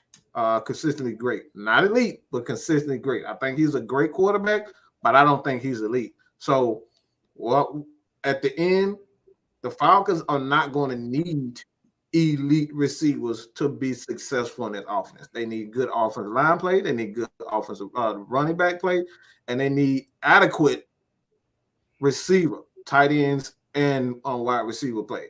That's it. We don't need elite. It's good to have an elite receiver, But this offense is predicated on, this team is predicated on playing solid defense, getting takeaways, running the ball, so you can ultimately, manage the game towards the end. So that's why a lot of people are so frustrated with Arthur, because we're spoiled rotten. Okay, this offense for years have done nothing but showing, even going back to the Michael Vick days. All right, we have always had an exciting offense. Michael Vick set the league on fire. Okay, flames. All right, he set the world on fire with his style. So we've always had excitement with this organization. So this is one of the main reasons everybody forget about the Dirty Birds. There wasn't nothing exciting about them dudes. They were just kicking ass. All right, let's just be honest. That's what made Mike Tyson so great. That's what made George Foreman so great. And what they wasn't, a lot of it wasn't pretty. Get in the damn ring, knock your ass out, and we win. That's it. That's what the Falcons were. And that's what we're getting back to. We're not going to be passing for 500 yards. We're not going to be passing for 5 touchdowns, 500 yards, and all this nonsense. We're going to pass for 200 to 300. We're going to rush the ball for 120 plus, and we're going to play solid defense. That's it. It's not going to be any more pretty football. So get over it, okay? No more pretty football. This is not your same Falcons. It's going to be ugly, smash mouth, punch you in the face football from this point on. Hey, and I love it, and I love it. But no, I wouldn't say he's wasted, because at least you got something out of him while he was here. But then you also got to remember where he was drafted at. He was literally drafted damn near at the bottom of the first round, so it's technically a second round pick. So you really got a lot more out of him than you realize. But it's, Devon said, no more IG model offense. Yeah, man. That's perfect right there. No more IG model. I'll say this about Calvin Ridley. It's not that he can't play for this Falcons team, because he can. It's just like, is he going to be happy? Because like what we're not thinking about is maybe that's why Julio wanted to leave. Let's be real. Like, do Calvin Ridley literally want to be on a team that's a physical? Because most wide receivers, if they are prissy wide receivers and they want the ball thrown and they're used to catching almost 100 balls a year, catching, that many passes a year, are you going to be able to do that in this style of offense?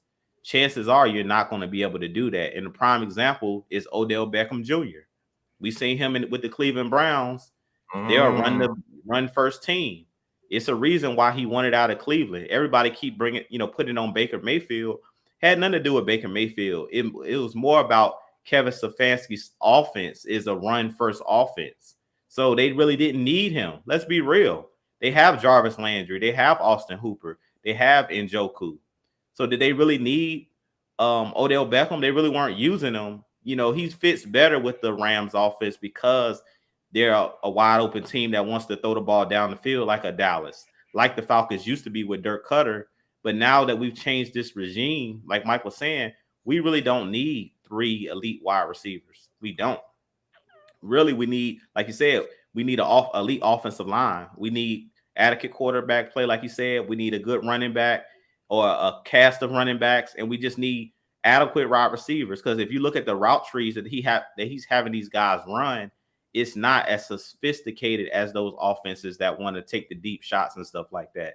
And to be honest, we seen Matt Ryan on Sunday. I seen the part of y'all show where y'all talking about Matt Ryan trying to throw the ball deep down the field. We seen what it looked like. Look, I know y'all would be like, all they do is they love Matt Ryan. We love Matt Ryan, but he threw some ducks. We saw on Sunday when that ball, yeah.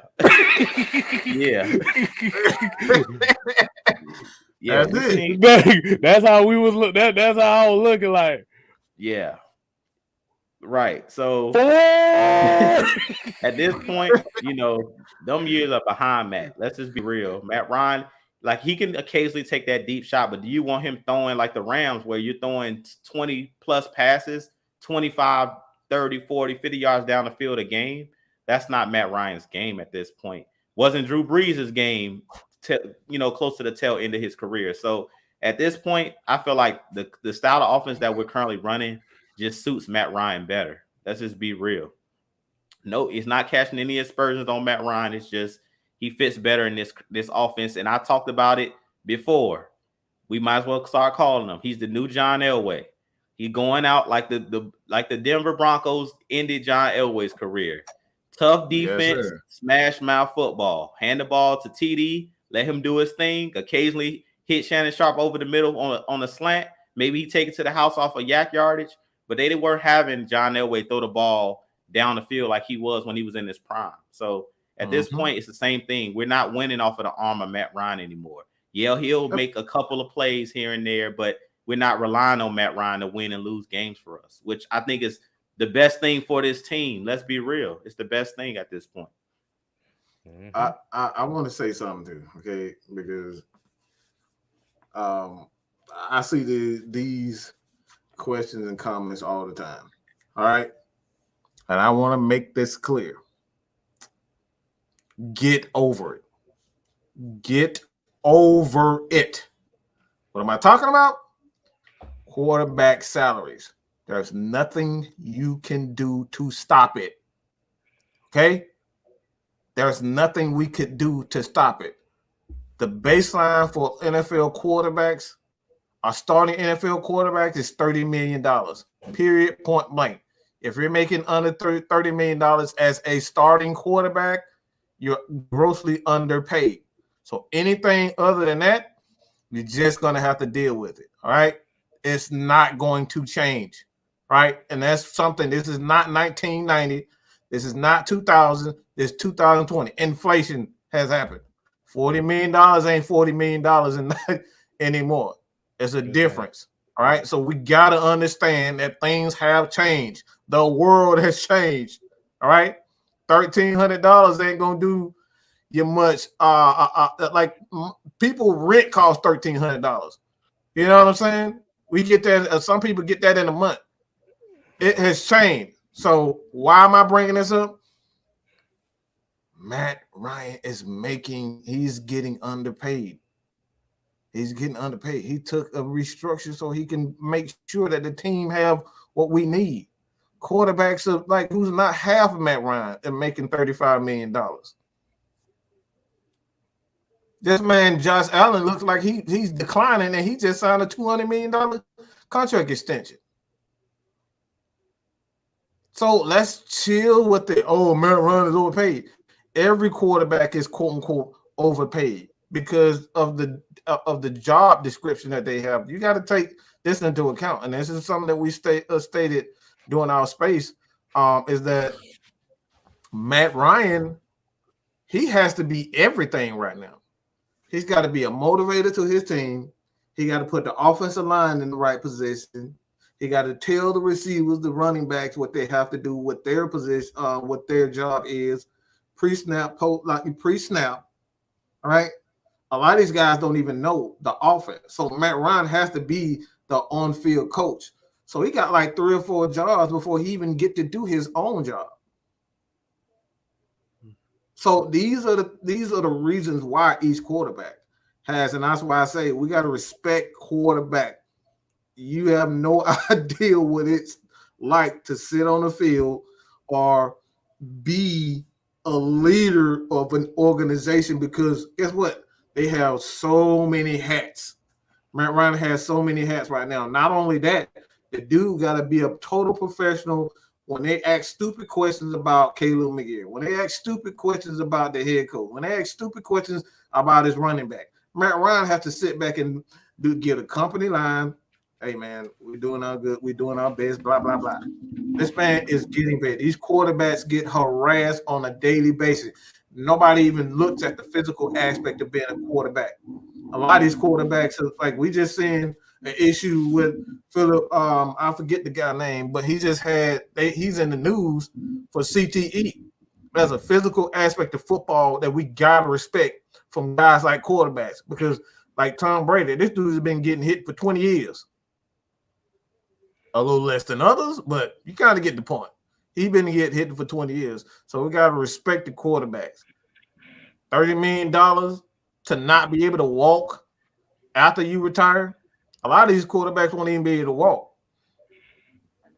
That is true. true. A lot of these guys in wheelchairs. A lot of these guys in wheelchairs.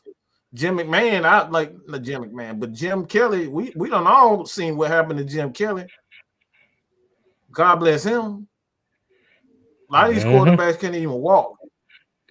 We literally just had another Demaryius Thomas just passed away. A lot of that because of football injuries. Most of it doing the football injuries. So we got to respect what these guys are doing physically. And $30 million to put your life on the line, let's be real. Come on, man. $30 million ain't enough to put your life on the line.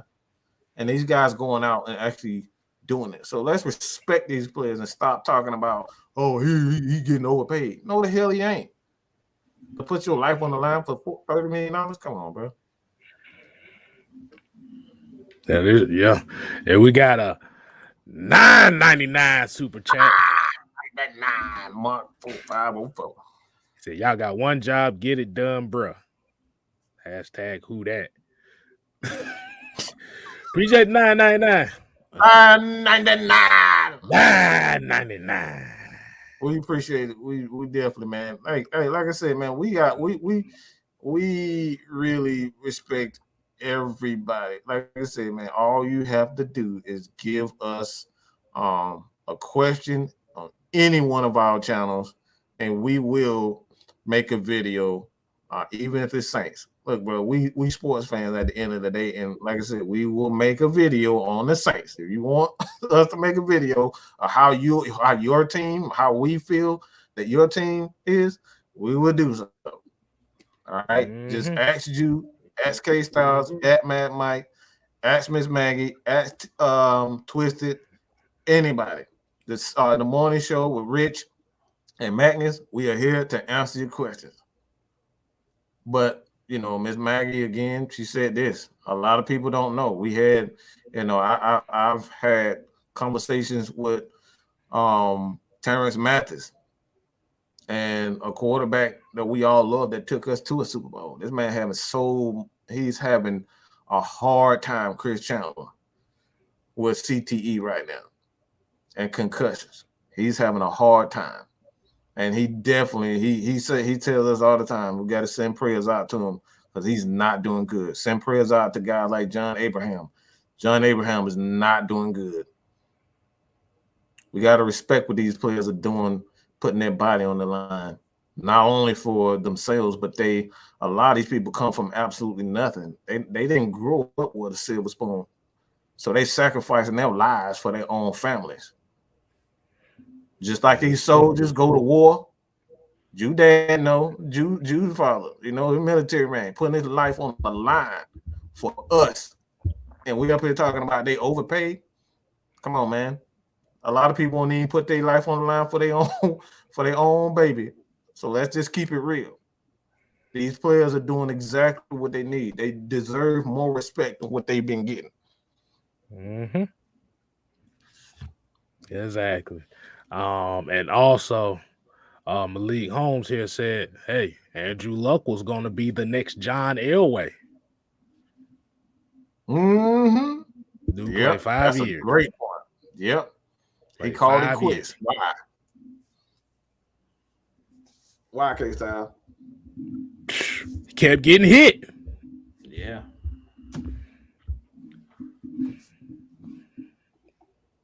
I'm just saying. He just kept getting hit. Motherfucker said he wanted to walk when he older. Like, the hell with that? He left millions of dollars on the table. That man said, "Nope, I'm good. I want to enjoy my life, the rest of my life." Exactly.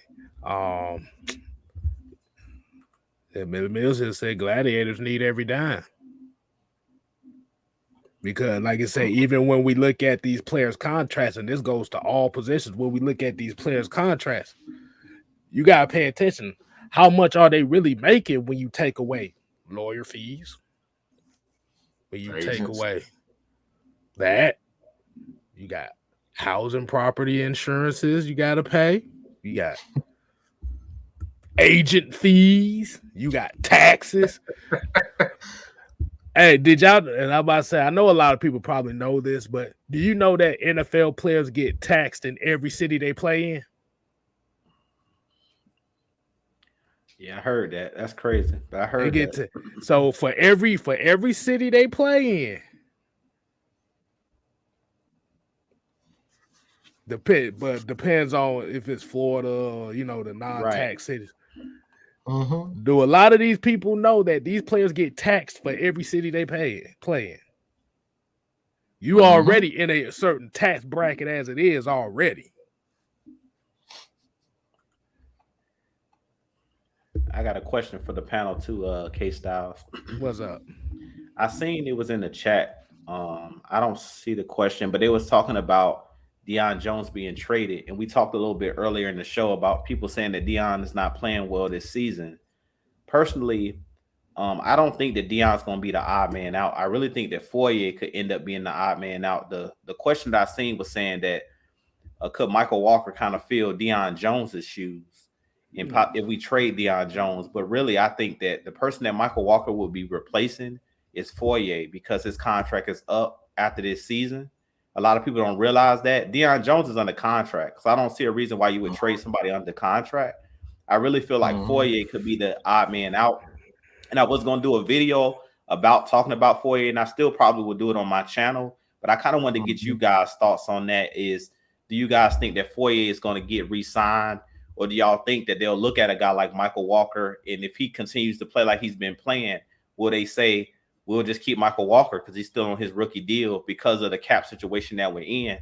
I'll give you guys my answer briefly, really quick. Personally, I think that that they're going to pay Foye because it seems like every time they talk about the defense, I don't know if you guys noticed, but Dean Pease always talks about Foye when they talk about the linebackers because he just loves Foye and how smart he is. He's very cerebral. He's a guy that was an Ivy League student, went to Yale, but at the end of the day, business is business. And when they go to that table, Dean Pease ain't gonna be at that table. It's gonna be, down to Arthur Blank. It's gonna be down to Rich McKay. It's gonna be down to Terry Fontenot. Personally, I think that they'll find a way to keep Foye here because Mike's talked about it. It's ways to keep players that you want to keep, but I don't know. You know what I'm saying? Because we do have a Michael Walker. If he continues to shine, maybe they say we'll just ride it out with Deion Jones and Michael Walker. We'll let Foye walk. But I just want to get you guys' thoughts on Foye and Deion Jones. What do y'all think was going to happen? Personally, I don't think that Deion Jones is going to get traded. I think they'll let Foye walk before they try to trade Deion Jones. And they might just keep Michael Walker in that role of Foye possibly. I think if the worst come to worst, I think they'll franchise Foye. It would come worst come to worst. But the thing about it is, when we're talking about a new culture here, I think they're gonna put most of their money on this defense, bro. You stole it right. You just stole my answer right there. They're gonna put money into this defense, bro.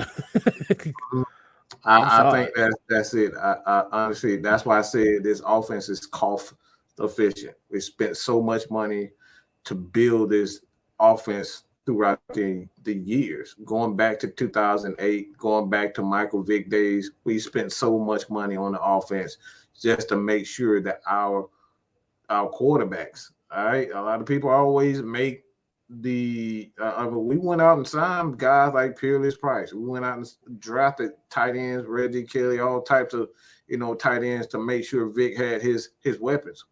You know what I'm saying? We brought in fullbacks, like Ove Muhaley. He was the best at his time. He was the best fullback in the league right then. He was the best fullback in the league, and we went down and spent like $30 million, like $20-30 million for a fullback for Mike Vick. So the Falcons have always spent money on the offense. So what they're doing now is building, still have a good, solid offense, but it's going to be cost efficient. And that's why I say you're going to see players like Cordell Patterson who can do multiple things. You can pay them, 4 years, $20 million and have him be the running back and the receiver, and then find another guy that you can groom for that position, get a couple of possession receivers like a Michael Thomas. No disrespect to Michael Thomas. I think he's a terrific receiver, but even he has his limitations. So I don't think this offense, I don't think this team wants to spend a lot of money on the offense anymore. That failed. It didn't work. All right, we got to the Super Bowl. It didn't work. It didn't work when we got to, the playoffs against Philly. We couldn't score. All right, so it does not work. We know passing the ball in this league doesn't work. You're seeing the Rams struggle right now. Yeah, they played. It was a good game, but like even in defense, those guys can barely even stop anybody. They in shootouts every damn game, and they got the great Aaron Donald right now. So what did I tell you? Defenses need to be built the proper way. So I took the long route to say this. I fully expect the Falcons to either franchise tag or come. They've already had the conversation with Fourier. It's like, I want to make you and Deion Jones the centerpiece of this defense, because those guys together are brilliant. There's no guarantee. We've seen it time and time. Bart Scott went to New York. Yeah, he was a good, but when he was, when he wasn't with Ray, he wasn't that same linebacker. All right, he wasn't that same linebacker. And we're seeing, you go back and look at even the Raiders, not the Raiders, but the Seahawks with I don't know why I always forget those guys, but Bobby Wagner and Bobby Wagner. Yeah, those guys together, they were great. KJ Wright. Yeah, KJ Wright. Like together, they was great. But when you split those guys up, they're not as good. So I think Fourier wants to be paid. But one thing I do know about the NFL, and a lot of players are starting to get, is that longevity is key. Getting that one contract is not going to guarantee that you're going to see that all of that money. So I think players are now more willing to restructure their contracts and like play with the organization, because there's no guarantee that another team is gonna see what you're worth. I mean, you look at right now with Mohamed Sanu, that dude floated all around the NFL since the Falcons got rid of him. They traded him. Mm-hmm. There's no guarantee in the league that you're gonna get that same respect or you're gonna get that same check. Right.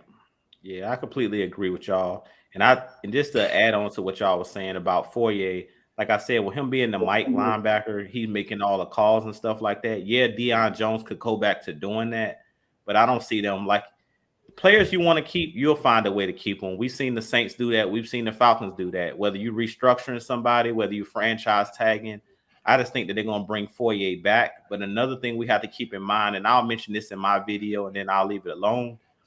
I think that Calvin really has kind of made himself expendable as well.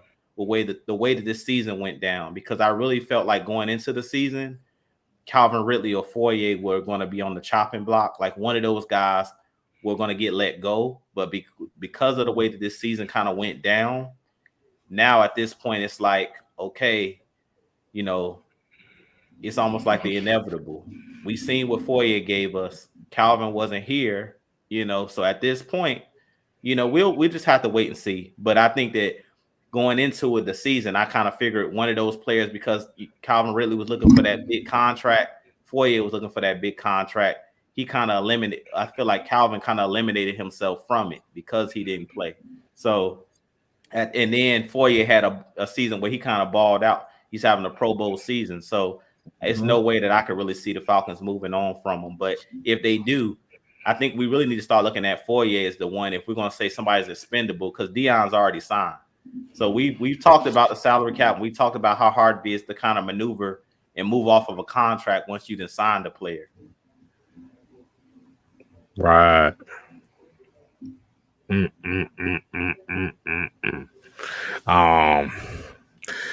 If I got to hear another thing about Kendall Sheffield, Kendall Sheffield's on special teams now. They ain't even throwing him on the field no.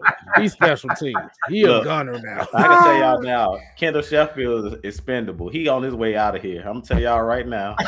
We ain't got to worry about Kendall Sheffield. That's why I said his day is numbered, bro. when you only playing special teams and we got rookies playing over you, yeah, you about done. You're about done. You're on the chopping block, bro. But that's what we're saying when we look at this salary cap going into next year. Like yes, it's going up to $208 million from the $182 this season, which only leaves us $28 million to fill 27 spots.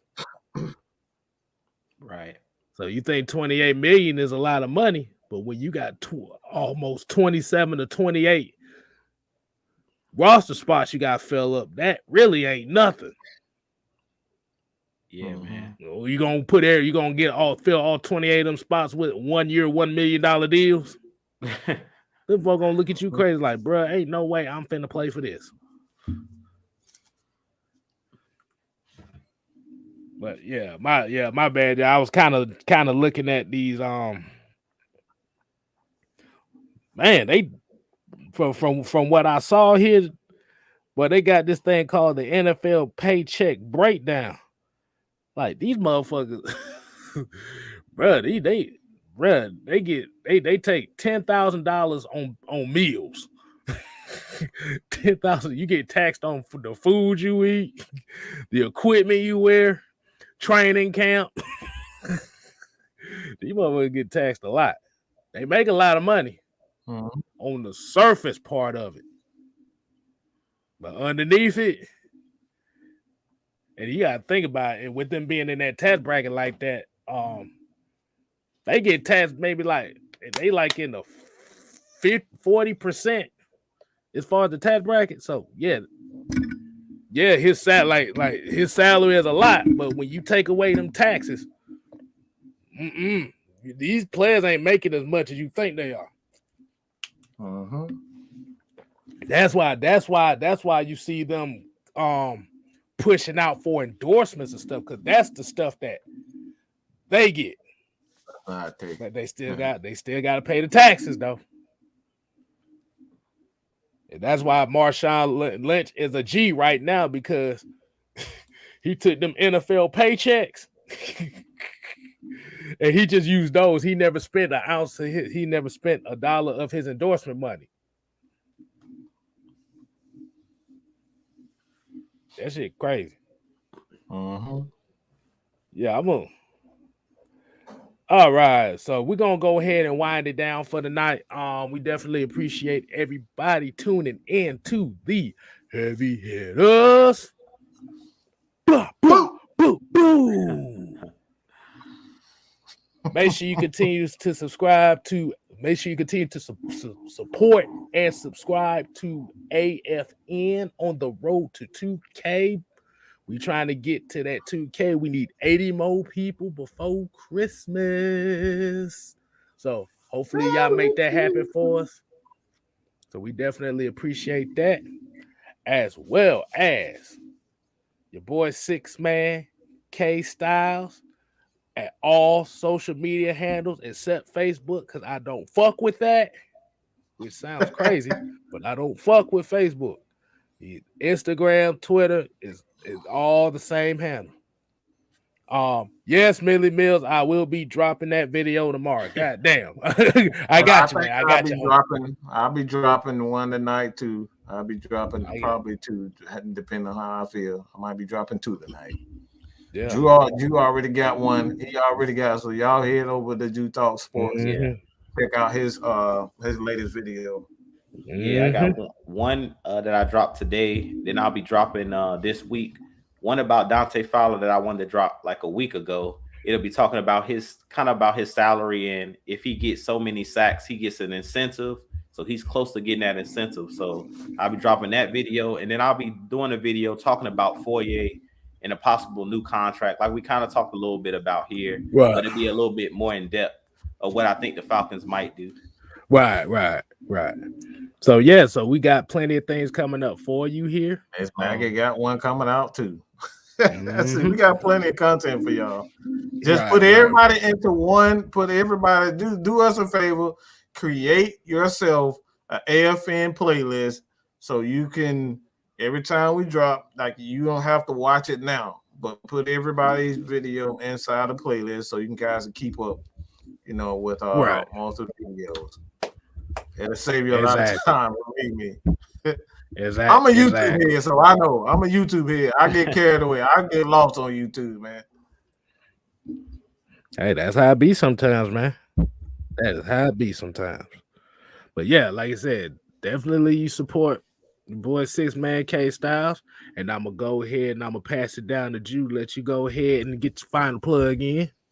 All right, so I just want to thank everybody for tuning in as always. I also dropped a video earlier, like Mike was mentioning.